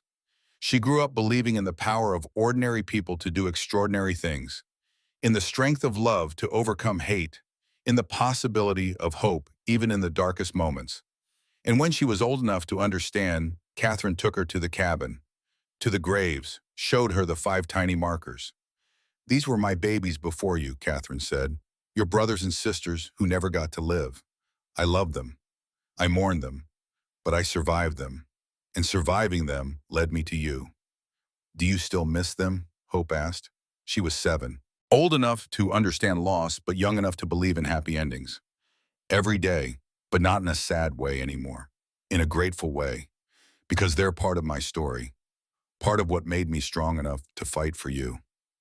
I wish I could have met them. Me too, baby. Me too. They stood there together, mother and daughter, alive because of luck and stubbornness and love that refused to quit. And in that moment, Catherine understood. Understood what she'd been too broken to see before. The 5 babies weren't punishments, weren't curses. They were just babies, born into a world that wasn't ready for them, into a body that couldn't hold them. It wasn't her fault, wasn't God's judgment, wasn't anything except terrible random tragedy, and surviving it, surviving them.